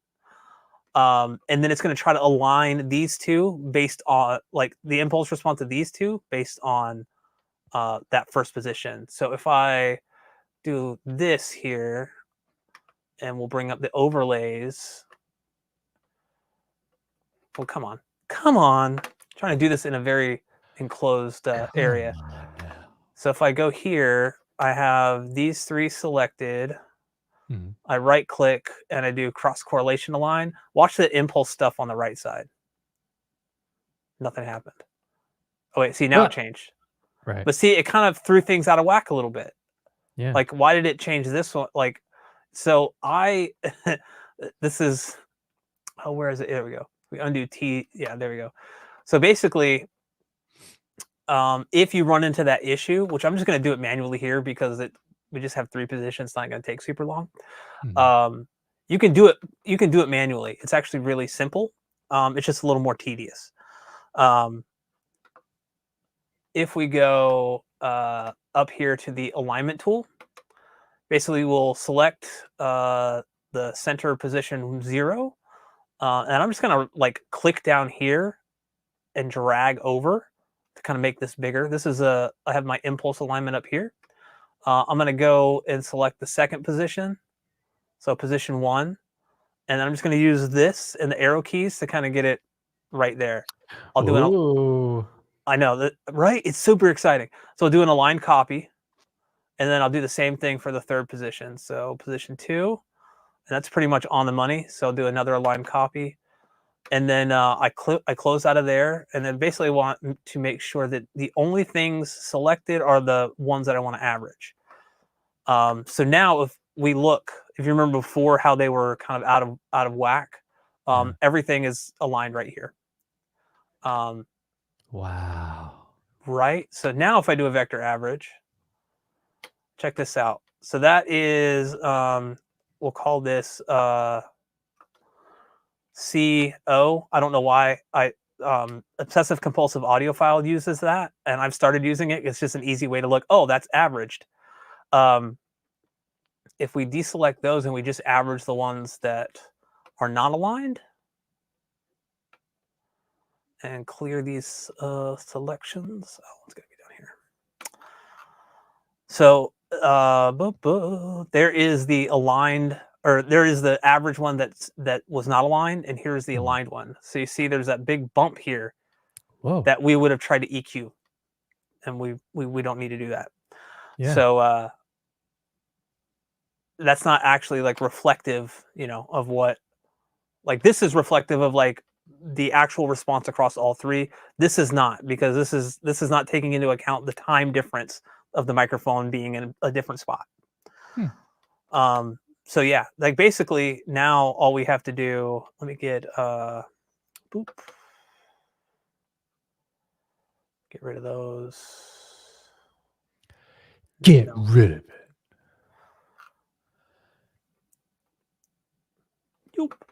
And then we basically do the same thing for each channel. And I know it's a little tedious, but you can kind of do it. You do it pretty quickly. It's not hard, like I said that it's not hard. I don't know why I said it like that. But see, like this one's like really far away. So like bring it over here, line copy, POS2, front left. It's gonna be the opposite way. So just bring it over, the arrow key. I'm not really concerned with how like far it is. I'm not using it for that. Hit align copy. Always clear selections, and then go boom, boom, boom. There you go. Could deselect that, and then I try to keep things neat, Yeah, for sure. So like these three we don't need here, and we'll label this one LO, and it'll even tell us down here vector average of LO, like L POS 0, POS 1, and POS 1 aligned, POS 2 aligned. So, and all this stuff we're going to be importing into MultEQ-X. Well, what this is what we're going to be EQing. So this response here. Does that make sense? So like we have the average that we're going to be EQing instead of the single one, right. like just a single position. So basically, just need to do that for all the channels. This is like, it's not hard. So you can, what I might do is like while we're sitting here, we can just kind of go through each one, and then do everything at the end. But it can kind of get away from you a little bit if you do that. Like you're just gonna have a ton of stuff going on. Line copy.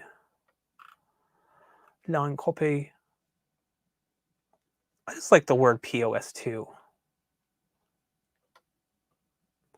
So then we'll go over to surround left.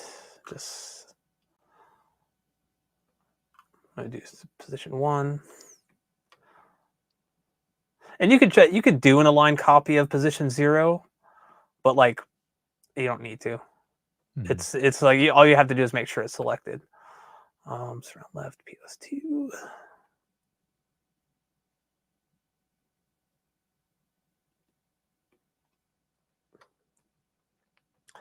Surround right. And this is probably very, very engaging stuff, huh? It's like, whoa, this is so good. It is satisfying when they get lined up, though. Oh, yeah. Oh. Ah.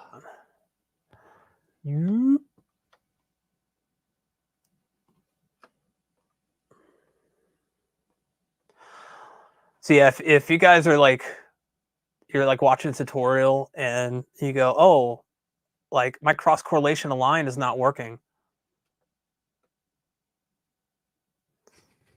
I guess. Oh, we could. I just realized like we don't need that up anymore. People are offended now. Juan Hernandez. Hey, just tuned in. That new I guest saw is a that. very good listener. I saw that. I was like, oh, I don't think we need that one there. All right, this is I did the wrong one. I mean, it is a good listener. Very good listener. It's a microphone. You're not wrong. In fact, that is its job. Right? Like, it's to listen well. People probably like, I'm never doing this. This is the dumbest thing ever. No, it's actually, like you said, it's satisfying. And, you know, like having automated systems is great. But when you start running into issues like cross-correlation alignment not working, you need to know how to fix it. Like you need to know how to do it manually if, you know, I feel like it, you know, I want to know, okay, well, if this isn't going to work, you know, it's kind of like when you're driving somewhere and like, you know, oh, that road's closed. Okay, how do I get to where I'm going? I got to take a detour. Right. And that's just kind of like what we're doing. We're taking a detour, guys. Enjoy the detour. Am I the only one that every time I see a detour sign, I always say debt hour? I don't know why. Debt hour. Debt hour. All right, so we are almost done here. Almost done. We need make sure we got people want to. Okay. We are at TFR. Top front. Also trying to do this live. I've never done like. Are we at TFR? We already did TFR. Oh, we're at okay. Sorry. See, trying to do this live, total request live. Yeah, it's like I haven't done this. It's also different when you're recording a tutorial because like you're not like people can't comment, people can't tell you, hey, you're doing this wrong. Right. You know, not that I care. I mean, yeah, that's what everybody's doing right now. Is everybody's saying how wrong you are? Oh, really? The cool. comments are flooding in. I see it. Yeah, I see it.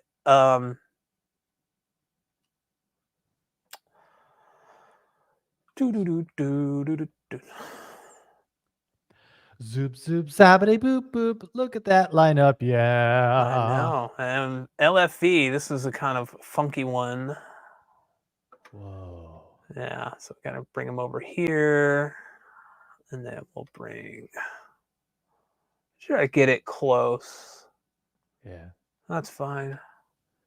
You can also look up here. It'll tell you like, excuse me, where you kind of fall on here. But you can see we're not. I mean, it's like 0.39, milliseconds delay or whatever.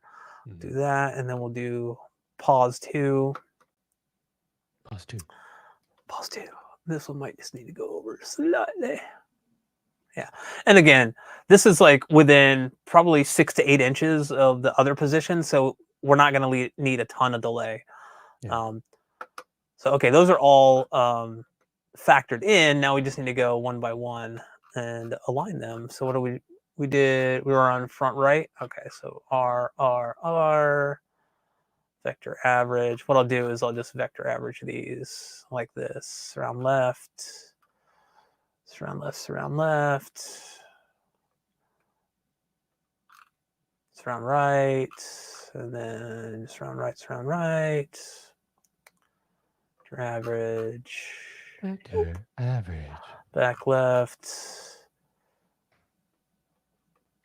People are like, just get to the point already. Back left. Now this is honestly like I've spent a lot of time in here just like messing around with this stuff, Yeah, and clearly. yeah, I don't. It's clearly yeah. TFL, I mean, it TFL. just the speed at which you're zooming through that. It's impressive, is what I'm saying. Is it? Yeah. I don't know what I just did. There we go. Clear selections. What was I? What was I on?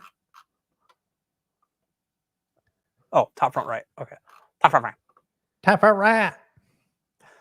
I selected all instead of TFR. TFR. We gotta get my TFR on right now. Vector average. Also, we can at any time we can look at the impulse response and make sure they line up, and they do. Yeah. They do. Look at that. Yeah, the first time I did this, I went through. Was it?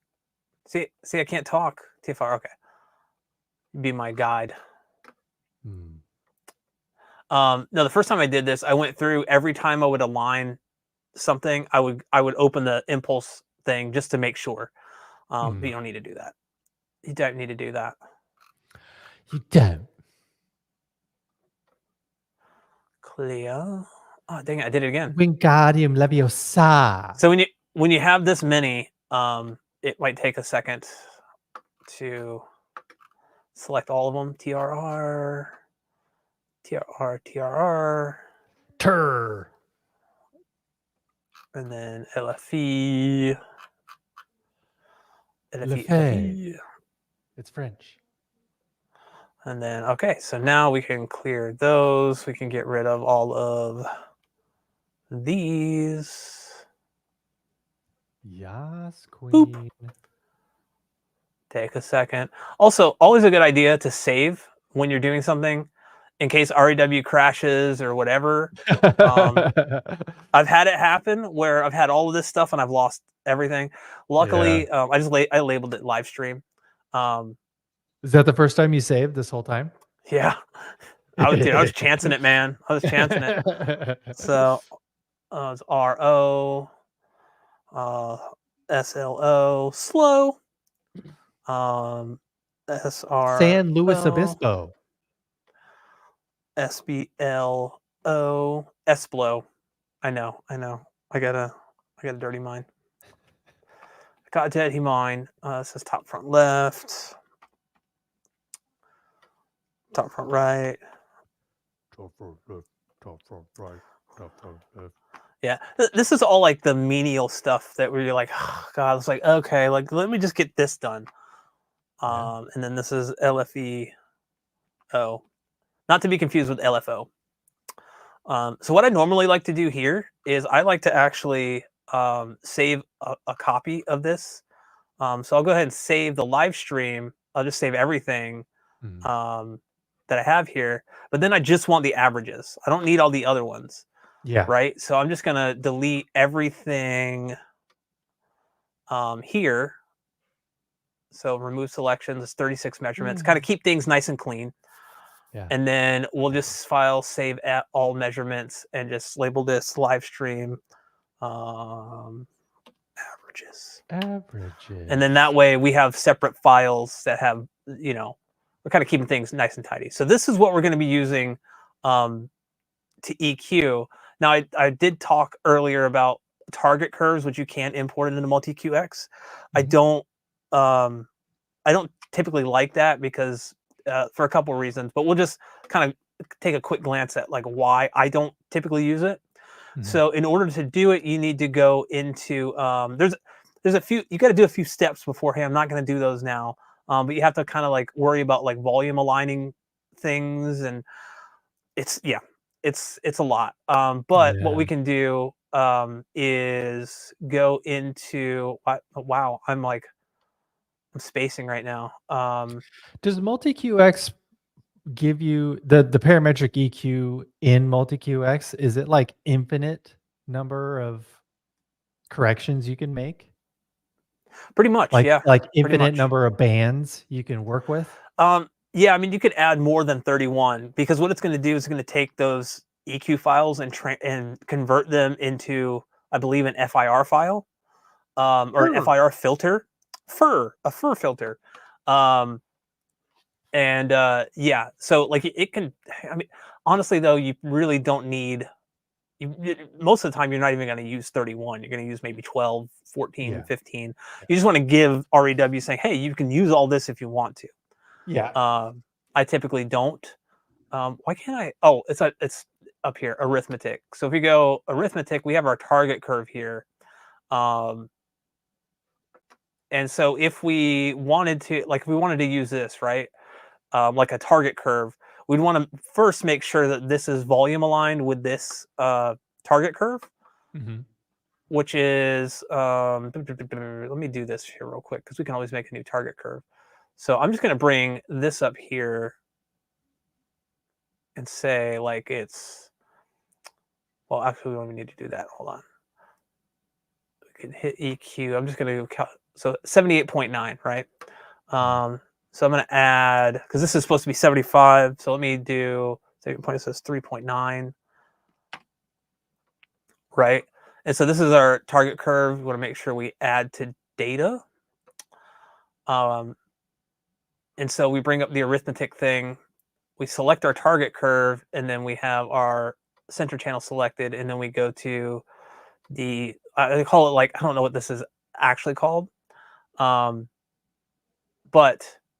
we basically select this as like A over B, hit generate, and it's like going to bring this. If we kind of go, oh wait, hold on, did I do that wrong? I think I did. I think it's the other way. I haven't done this in a while, so the other way. Yeah, let's see. So yeah, well, no, it wasn't. See, and herein lies a problem, guys. So basically, what it's going to try to do, or what it's going to look at, is basically going to invert this whole thing. I don't know why it's not working. That bothers me. I was like, I tested this earlier and it was working fine, and now it's not. Dang it. Now it's not working. Yeah, it might be because we don't need that. Let's see here. Oh, there we go. So see how it's like inverted here? Yeah. That's what we wanted. Let me get rid of these other two here. Hooray. It worked. 88 miles per hour. So, okay, basically it's just a mirror of this. So this is our target curve correction. And what we do here is we export this as a text. So export measurement as text. And I don't know why it's selected the vector average. Let's go here. I might be able to do it here. Blah, blah, blah, blah, blah. I haven't actually used this in the latest REW. So export. Oh no, it is the right one. Okay, so basically we'll just leave it like all this stuff at default. I don't need to really change anything here. And then where I'm just gonna, I think it was,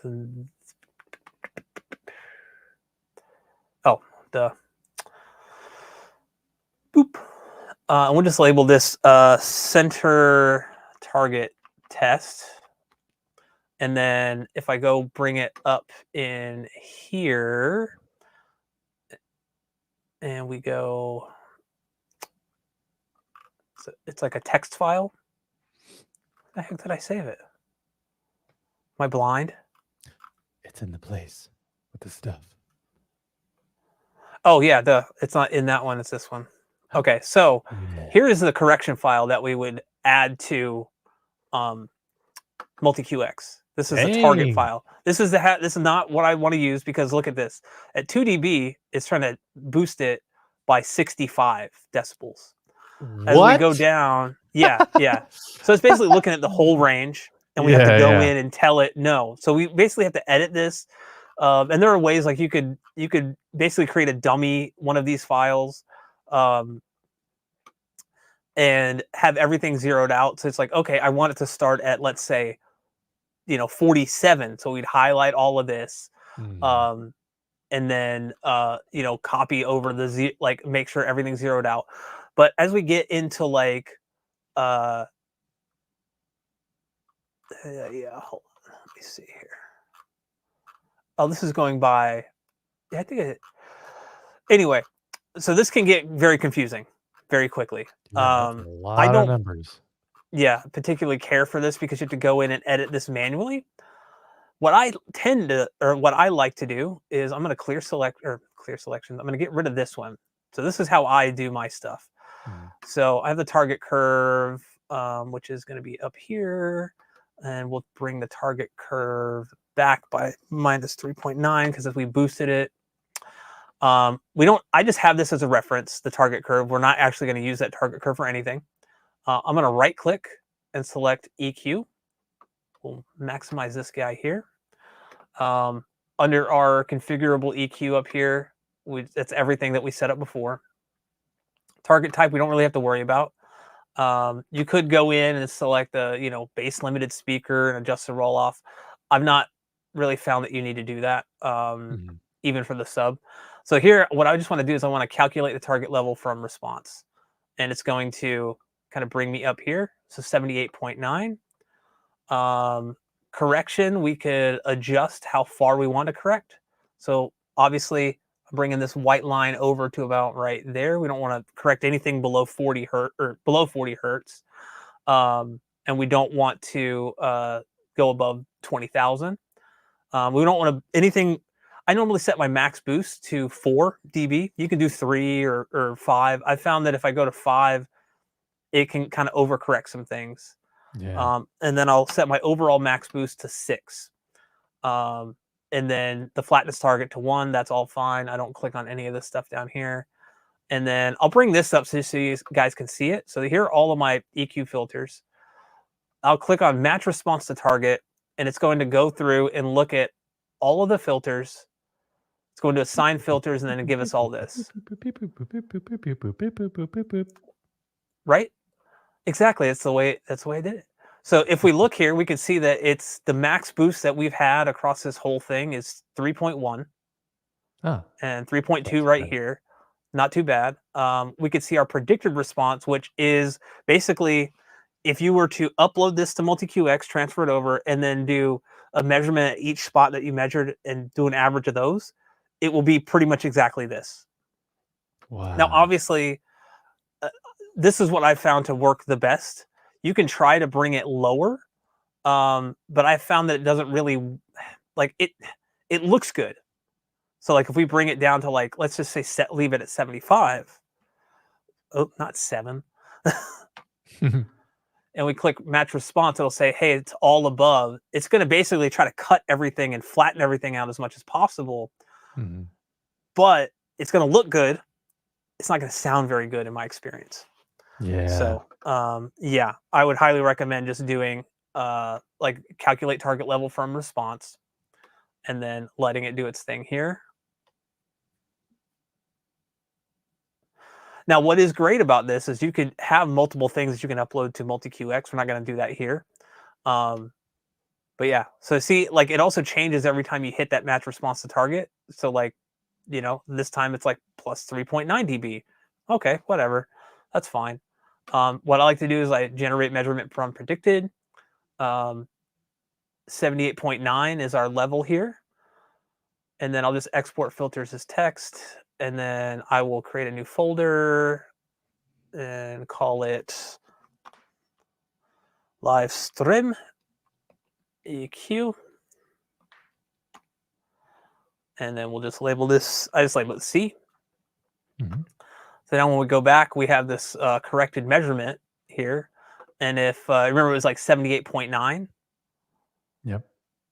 So if we go in here and we minus 3.9, it'll put our target right where it needs to be. And basically what I'm saying with that is if we go into, we'll need to reconnect our receiver.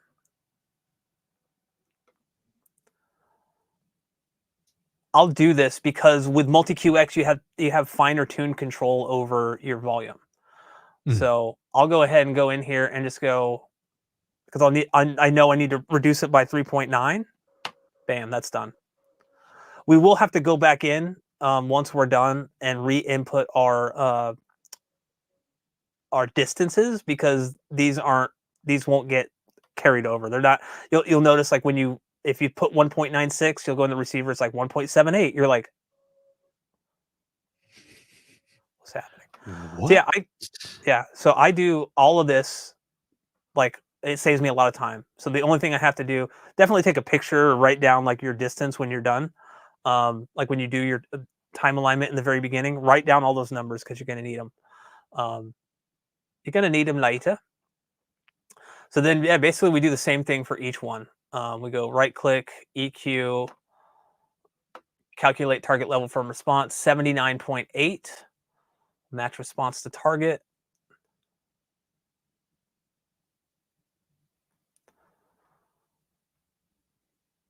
And I'm just, because I'm doing this live, I'm showing you guys, I don't typically go in and look at the EQ filters. I might glance at them to see, okay, this one's +4, that's the max, that's fine. A lot of room correction software actually do like +6 to +9, believe it or not. Pretty wild. That's a lot. That is a lot. So yeah, and then we'll just hit generate measurement from predicted. Call this. I did not put the front left.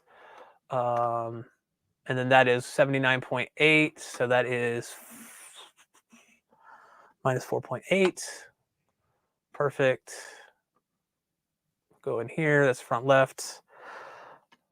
So that's it. That's done. So that's basically, you do that for every single one.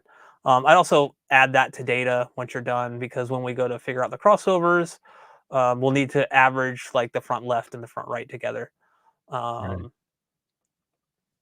I said front left and right. Sorry. So yeah, we'll just breeze through this. 79.4, match response to target. This is really what I like about this, is you see like in real time what it's doing. You can also go in here, and we'll do that when we get to the heights. You can go in here and adjust the EQ after the fact. So like some of my heights, it won't get rid of that kind of high end stuff. It still kind of like boosts it. Yeah. I want to get rid of that, so you can go in and adjust it. So we'll export it as text. We'll do front right, 79.4. So that is minus 4.4. Bam. So we'll put it in here. Boop, boop. But I mean, if you just look at, I always look at like the uncorrected versus like the corrected. I mean, look how flat that is. Like, yeah, no kidding. Just like pretty crazy, right? So this is literally like having a mini DSP, like at your disposal. And it's pretty dang accurate here. So surround left, I'm gonna boost. I'm gonna adjust the match range, because I only want it to start at like, I don't know, they say 60. So again, oh, I didn't hit this. So we got 82. Wow. Ding. Right. 82.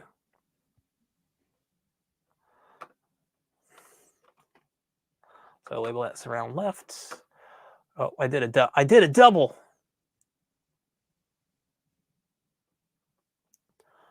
So that was 82. So that's minus 7 dB.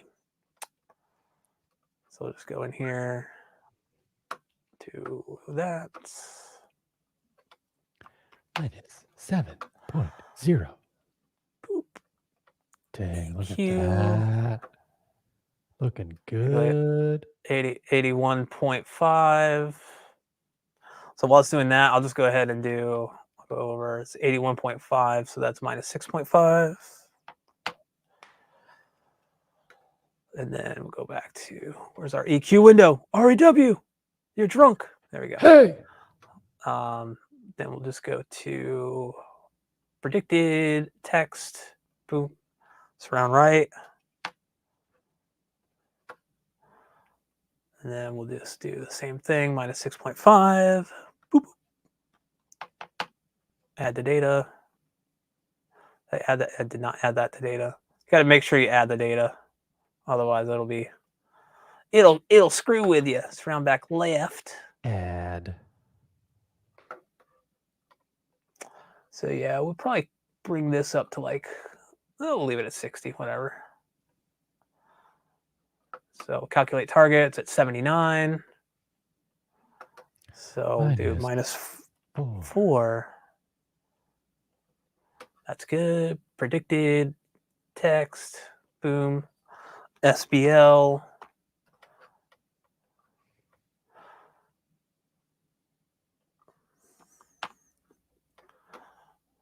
If you're just tuning in, Brad is calibrating. Yay! He's having fun. So do that. 80.3. Whoa. So that's -5.3.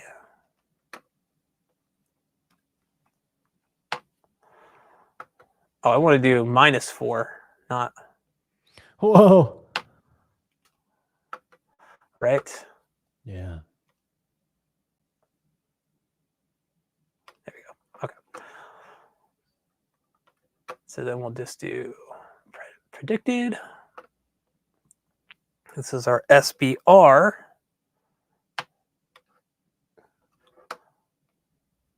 Surround back right. Was it 5.3? Yeah. Look at that. I know. We're almost done, guys. We're almost done. I promise. People are like, Jesus Christ. Okay. Let's see here. So we're gonna go up here because like we don't really have much. So we'll maybe do 100. Calculate target level. So these are 74.4. Oh no. I know. So see, here's where things get a little weird sometimes. So you notice it's got this massive boost up here. If we look at the predicted. So if I hit match target response again, we'll see if it fixes it. If not, we can go in and adjust the EQ. Yeah. So yeah, we'll have to do that. So see, it puts a +4 up here, which is definitely not needed. What? So we can actually bring this down a little more till we get it right to where we. Yeah. See, there we go. We fixed it. So now, Ta-da. pretty flat, bro. So we're gonna add 0.6 to this. Yeah. So we'll go boom. This is top, front, left. Go over here, top, front, left. 0.6. You can't add, like in Denon and Marantz, if you guys are watching, you know that you can only do 0.0 or 0.5 increments. So this is more granular control over your stuff. So we'll do 0.6, add to data, top, front, right, EQ, same thing, but 100, match response. See if it does the same thing up here. Probably. Oh, yep, it did. It did. It did it. It did it again. So we'll see. Again, we're adding 4 and 2, like 6. No, thank you. Come on. Come on, man. What are Let's you zero that doing? out. And we'll just drop this down. Yeah, this is like really. This is like saved me so much time just being able to go in and do this. Yeah, no kidding. We'll go -18. Yeah, these are really hot, dude. Like, Yeah.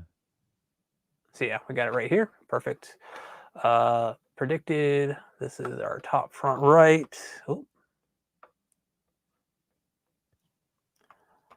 I don't want no note. And that is, oh, do we not? Oh, we didn't even calculate target level. Duh. Well. Duh. Will it waffle? Waffles. So we're at Chicken and 0.6 as waffles. well. So it kind of, we won't go in and adjust it just a tad. We can also add one if we want to, but I think we can use this right here to bring it down. Yeah. Looking good, looking good. So we're just gonna label it, save it. It's the same thing. Overwrite it. Bam. Did I just close the EQ window? Yeah, I did. So we'll get rid of that one because that was the other one. And then we'll add 0.6 to that. Add to the, yeah, okay. So last 3, guys, last 3. calculate target level. So we'll probably go. What's weird is my rears. They have about 10 more. Maybe a little more. 78, 80 there. So what's the match response? Bring that down by 0.4.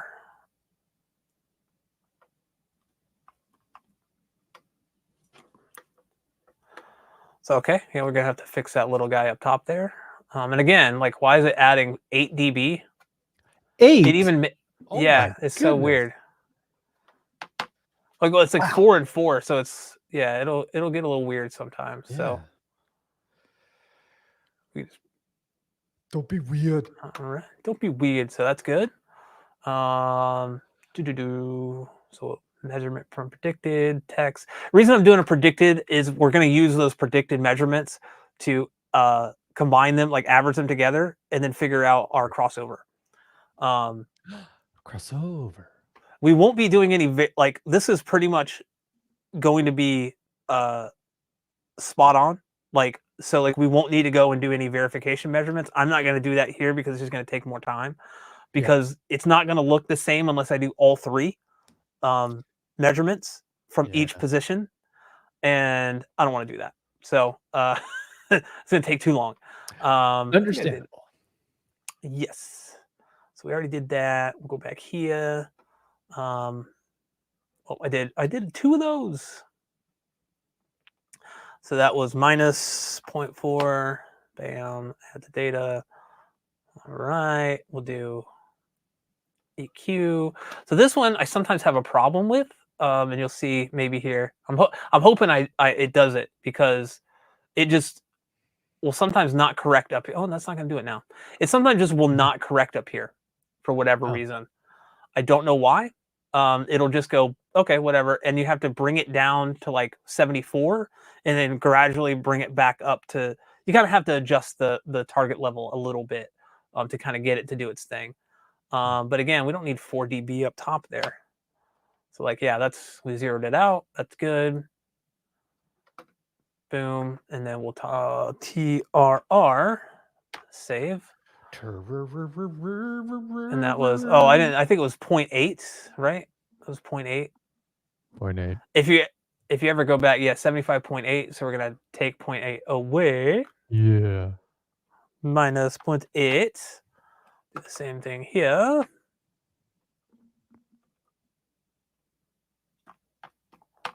I have about 15 minutes left on the calibration, guys, just FYI. We're kind of nearing the end here. So I'm going to go and do this here as well for the LFE.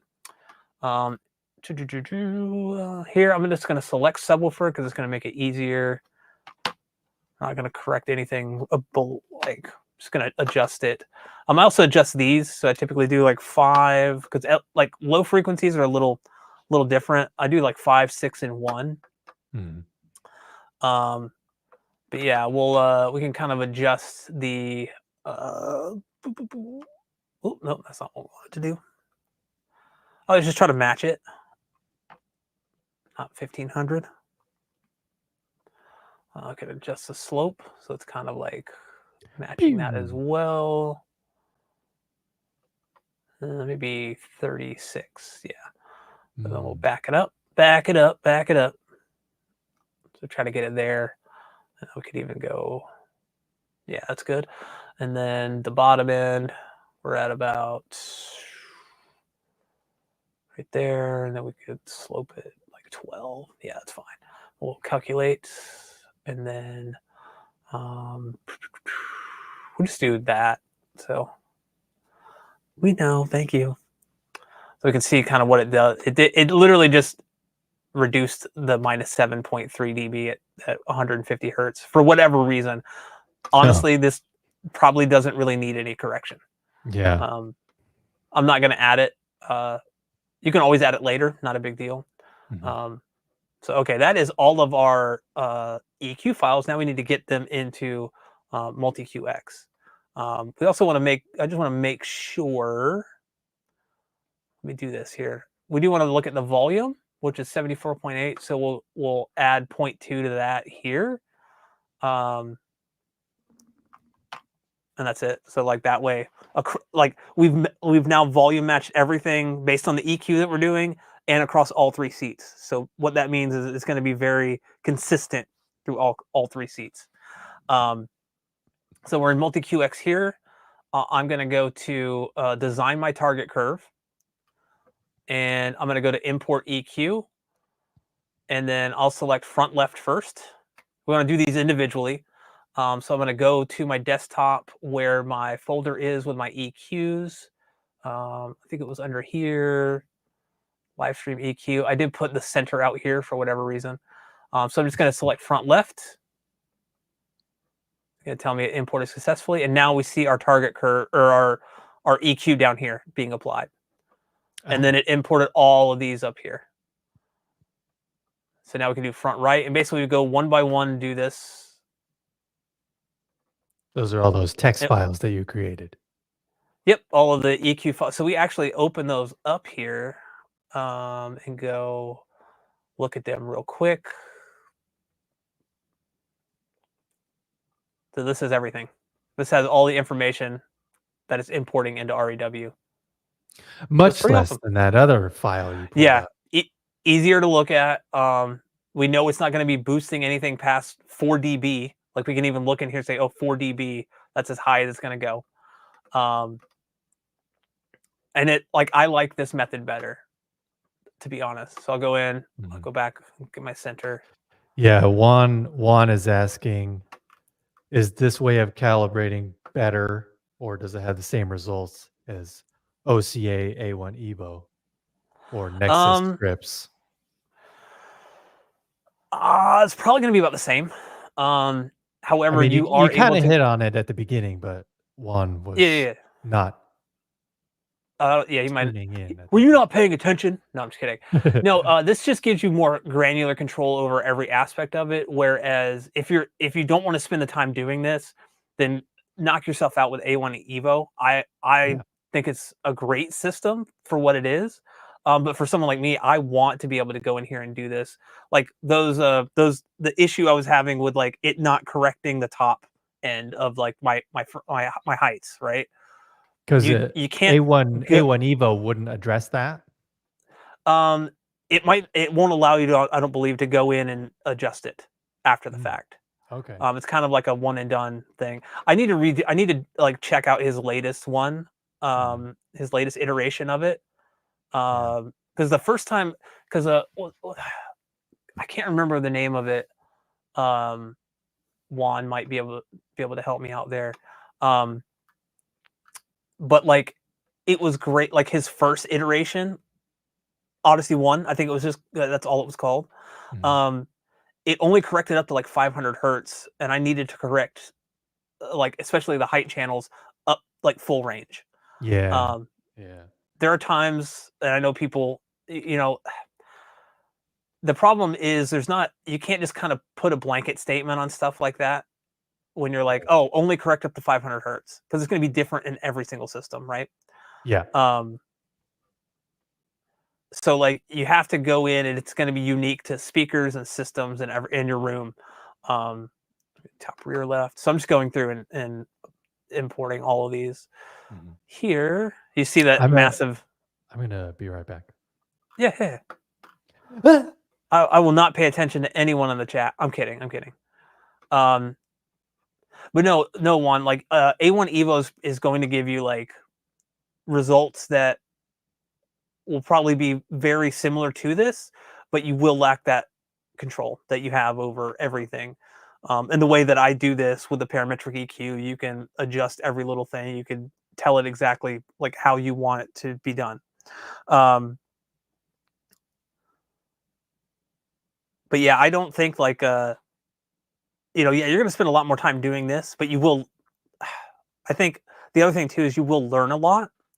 So here I'll bring this up here so we can see Elon's empty seat. You will learn a lot doing it this way, because what the thing is, like, I want to know why A1 Evo is doing what it's doing, right? Like I want to kind of get to the nitty gritty of it and see like, oh, what's like, how is he doing this? He's writing like a Java like script or whatever to calculate all this stuff. I would love, I mean, I know he doesn't really ever show his face, but I'd love to have him on here one day, like on like one of our streams or podcasts, talking about stuff like what got you into this, like what, like, I think it'd be cool because I think like what he's doing for the community, like I said earlier, is just amazing. Like it's all free stuff, and that's it's awesome. Like it's just, yeah, I'm very like grateful. Like I've learned a lot from him, and I try to give him credit, anytime I can when I'm doing stuff like this, because like without him and without like Stephen Smith and CO Guy stuff and Gene Della Sala and Matthew Pose, like without all of those guys, like there's just so much like free knowledge out there that's not on Reddit because you don't know if that knowledge is actually good or not. That's the problem with True. Reddit. But yeah, like I just having all of these resources that we have now is just insane. It's awesome. So I'll go back here. We're finishing up here. So I've got everything imported. We can see it all down here. Basically each EQ is in here. Filter settings, we don't need to touch. I leave everything on auto. We can see what it's doing here. Now, if you wanted to play around with different kind of curves, what's great is he's going to spend a little extra time doing it, but you could have, if you might notice, I'll go back here. When I import my EQ, I can select where I want it. Do I want it reference or flat? So I've actually played around with like, oh, my cat is scratching at the door. It's like, let me in. So I've actually played around with it though, where I've had like just a different curve, or I've like tried a different thing on flat. Like maybe I wanted to boost it by 6 dB just to see, like put the max at 6 dB just to see like how it would sound. And what's great is when you're in REW, you can just have two different, like you have all of these averages. You can just go back at any time, go to EQ, and change the max boost from, I had it at 4. You could change it to 6. Do this again, and then upload it to flat. And so you have your reference, which is going to be good. That's like the 4. That's going to be good. Well, what does 6 sound like? Well, let me just, I'll flip it over to flat, because the target level is going to be the same. So you won't need to change your volume, the volume on your speakers. You won't need to do any of that stuff. You just be able to go from reference to flat, just like that, and hear how it sounds. And oh, you don't like it? You might listen to it for a while. Like, oh, I'm noticing like some weird resonances. Go back to reference. You don't have to go back into MultEQ-X to do it again. You can have that there, that flexibility. It's something that I've loved playing around with, because we all know like going back into like having to redo anything with Odyssey is a pain in the ass, right? Like, so anytime you don't have to do that is awesome. So everything is, like I said, going back to this, everything is in here. Filters are all good to go. I don't have anything on the sub. We got these cuts up here, which is what we need. Calibration settings, I'm not going to change anything here. I'm not going to change anything here. I'll go in the receiver and do that.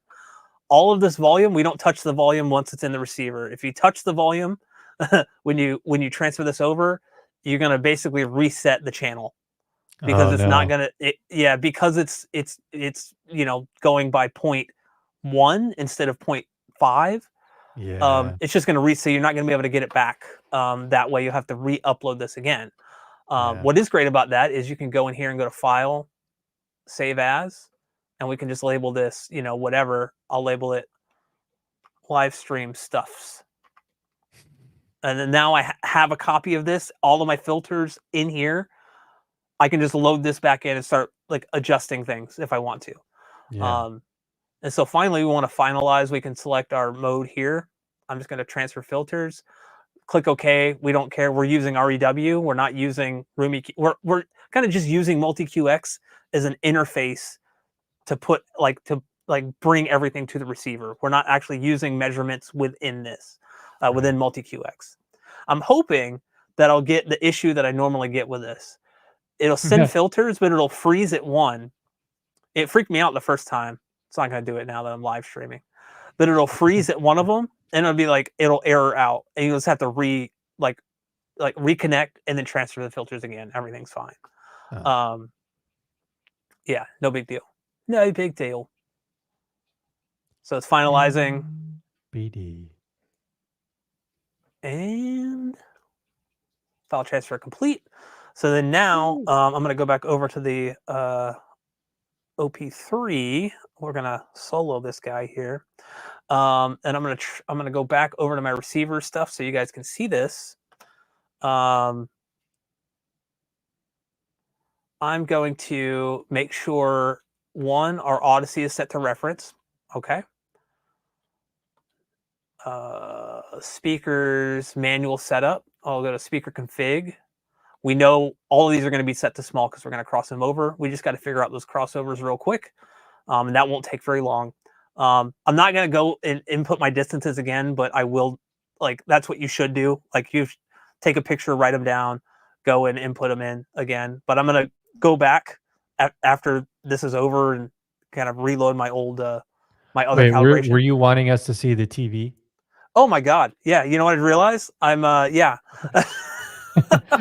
Hold on.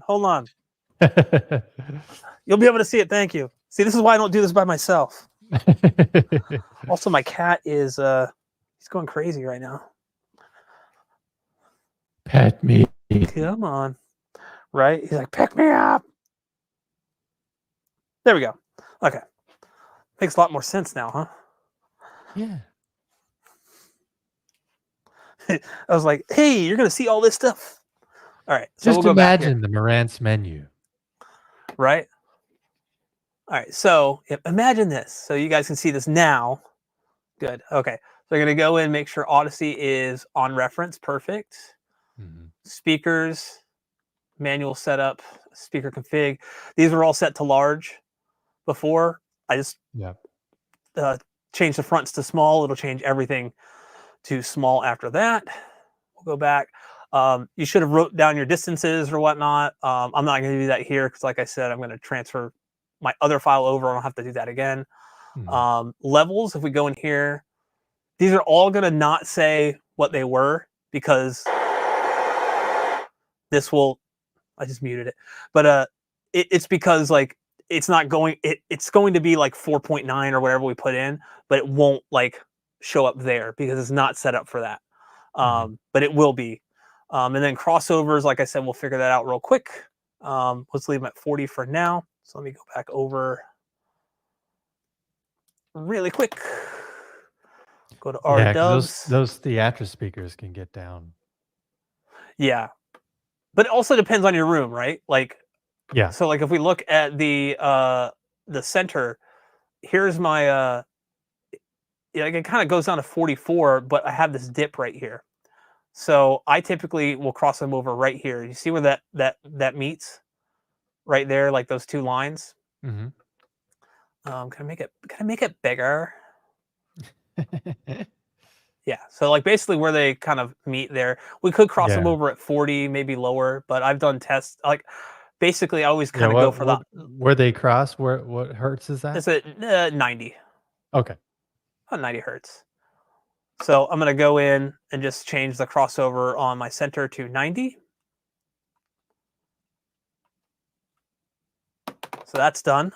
And then I will go and I messed that up. Great, Brad. Great. I will average these two together. We can zoom back out here. So these are the front left and front right. So I'll just do a vector average. Don't worry about this because it's not accurate to what it should be up there. We're basically concerned about what's down here. Yeah, crossovers. Yeah. Target, LFE. And so here, again, we could probably do, we could do 40, 44. Again, just going to do 90, match the center. So we'll do that. I'm just changing these on the receiver. And then we'll do surround left and right.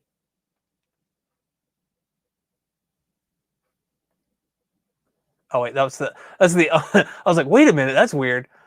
The uncorrected one. Vector average.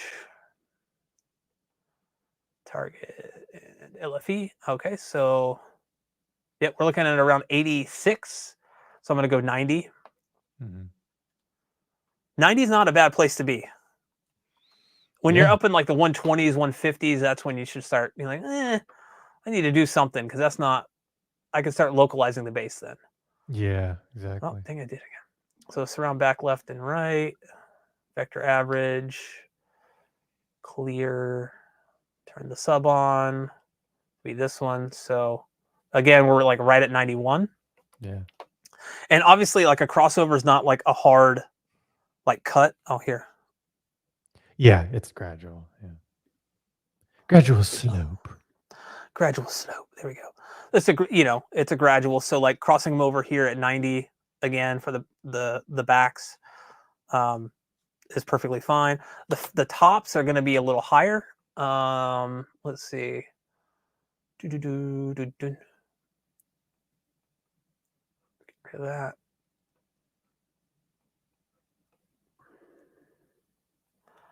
And I'm just going to go clear. So here we could see, I think about 95. So I normally round up. So I'm not going to go 90. I'll go to 100 Yeah. on the front, on the fronts. Yep. And I think the rears are going to be 100. I think. Vector average. Oh, 90. Okay, 86. So we'll go to 90.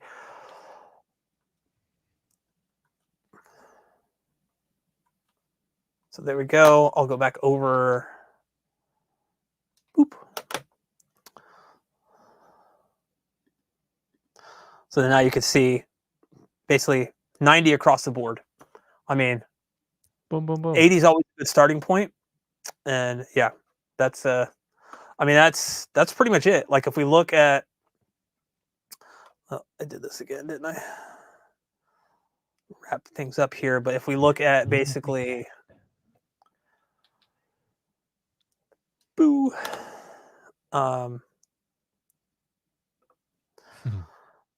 I mean, Mike actually brings up a good point. Is phase aligning at the crossover something to look at or no between sub and mains or subs and all speakers?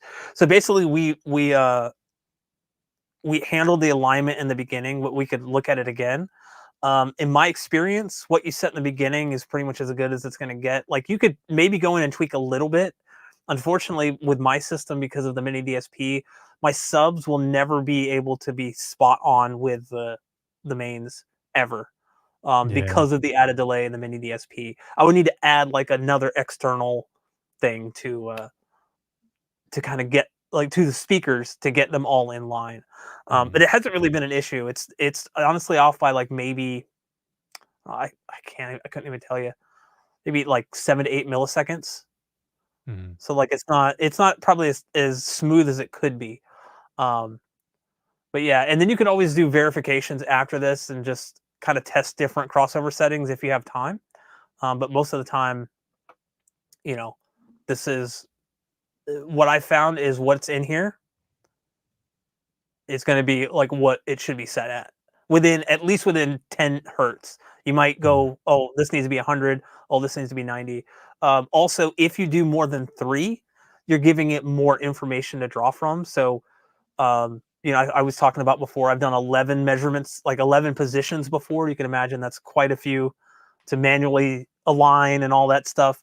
But you give it more information. So it's kind of a more, I guess, a spatial average, like a better spatial average of your space. Mhm. Because you're like, oh, if my head was here, what would it sound like? And sometimes it's a difference of like just 3 or 4 inches. I need to go to bed. But yeah, so that is yeah. Well, what I normally stick with 3 to 5. It just depends. Like if I find myself like putting my head kind of closer to the center more, I will measure like something basically in between like the center and where I like the center of the seat, Mhm. and then like kind of in between that, so I have that position taken into account. Because my numbers are a little different because I think I did 7 total. Um, that Yeah. was like the max. I was like, I'm not doing more than that. But Yeah. if we just take a look, like wrapping up real quick, if we take a look at like kind of what we started with, like our center channel, and what we ended up with, it is somewhere up here. I mean, as you Boom. can see, like the difference is pretty pretty like, I mean, yeah, we have these dips, but if we were to try to, you know, correct these, it would not sound good. Yeah, This is a exactly. yeah, this is like about a 780 hertz, 800 hertz. So it is at 66.6 dB, and it needs to be around 74. So we're not going to boost that much. That's too No. much. Um, a target curve would try to correct that. You need to go in and tell it, hey, we don't need to do 12 dB of boost. Like, that's too much. Yeah. And honestly, this sounds like basically we don't need to worry about this just because it's pretty smooth. We won't really notice these dips. That's the other thing. You know, yeah, it. I mean, if you're in like a multi-channel system, it's going to be hard to hear these dips, right? Mhm. Because you have so much going on. Yeah, But it exactly. may be two-channel listening. You probably hear it a little bit. Right. Yeah, I was look at the left. I mean, the front left and right, they measure pretty flat from, you know, that's pretty wild. When I saw Yeah, that, I was man. like, and Just also, I barely. mean, here's the thing. Look, like, we can go through each one, but look at how close they are in terms of level, um, across the board, right? Like, if we like basically, that's why like volume aligning is very important. Yeah, we're gonna have some minor variations, but like each channel, we're taking the actual response into account and not just using an SPL meter and going, Yeah. oh, this reads 75 dB, we're good. What could read 75 dB between, you know, uh, let's say it's reading 75 dB here. Well, it's actually going to be higher here, Mhm. right? Like if you're adjusting this to read 75 dB, so like if we're taking into account each one, or like the actual overall level, then yeah, like we've volume aligned it across our space. It's going to sound very tight and very consistent throughout each seat. Yeah. Um, I always sit on the right, but after I calibrate, I always like will watch a few demo scenes on the left seat just because I want to know what it sounds like. Mhm. And doing it this way, I was surprised at how much better it sounded in the left seat and the right seat together. I'm trying to think if there's anything else that I missed. No, I think that's everything. Like, obviously, this is not a Woo! tutorial. Yeah. That's a lot. Yeah, it's the longest live stream. Yay! Um, but yeah, I hope you guys enjoyed it. Yeah. Next week we're probably going to do something completely different. Well, we could talk about your trip too. Yeah, true. Can we talk about that really quickly? Like, do people know? No, I haven't mentioned it, but Acoustics is sending me. This was like totally last minute. They decided to send me to Capitol Audio Fest out in DC. Um, so I'll be leaving Thursday. I'll be there Friday, Saturday, and then I come back Sunday. So yeah, it's Nice. more hi-fi 2-channel stuff. It's not really a lot of home theater stuff, but the Yeah. goal is just to get a bunch of content. You know, capture a bunch of really cool looking speakers, a lot of cool sounding stuff, and then hopefully have a bunch of content that I'll slowly publish on Acoustics and my Instagram for probably the rest of November. Because yeah, there'll be a lot of stuff to gawk at. So that'll be fun. I've never been to Washington D.C. before, and I've never been to Capitol Audio Fest, so it'll be all brand new things. So I'll What?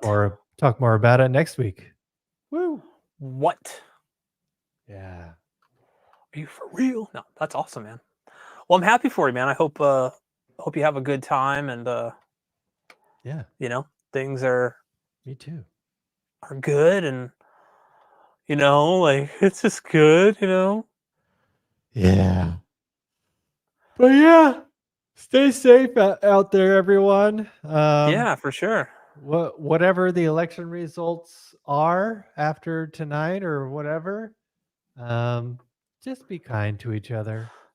Be kind. You know? Rewind, Yeah, exactly. and for sure, for sure. Anything else from you, Brad?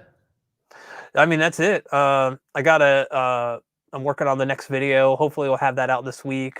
And then some appearing audio stuff because I've had all this stuff and Yeah, excited to finally share it and be able to kind of make tutorials and stuff again. That's part of the reason I've wanted to get like stuff off of stands in the back here and on the side. I couldn't sit here before because the stand would like come out too far into the room. Yeah. So I can't wait to share that again. Yeah, I mean I won't get into politics. That's Elon's thing. I'm just kidding. I'm kidding. No, yeah. If you're into video games, play some games, have fun. Just whatever happens, be kind to each other, like Elon said. Yeah. So goes a long way. It does, for real. For real. Well, yeah. Thanks for joining, everyone. Thank you, and stay tuned for Elon's song at the end. Yeah. Yeah. So, well, until next time, guys. Hopefully, we'll catch you. I think we're probably going to do Thursday next week. Yeah, most likely. And yeah, we'll yet to be determined what it will be about, but we will figure it out. And I'll be back in the office, not over here. Hopefully. Although this has been nice. The seat though is not very comfortable. My butt is like hurting right now. That sounded wrong. Sounded wrong. But all right, guys, have a great evening, and we will catch you next week. Bye. Bye. Don't forget to vote and to subscribe. Although all the polling places have already closed, so if you didn't vote, oh well. But thanks for joining our live stream. All 9 of you who are still watching, don't forget to subscribe. Yeah. Is the stream over?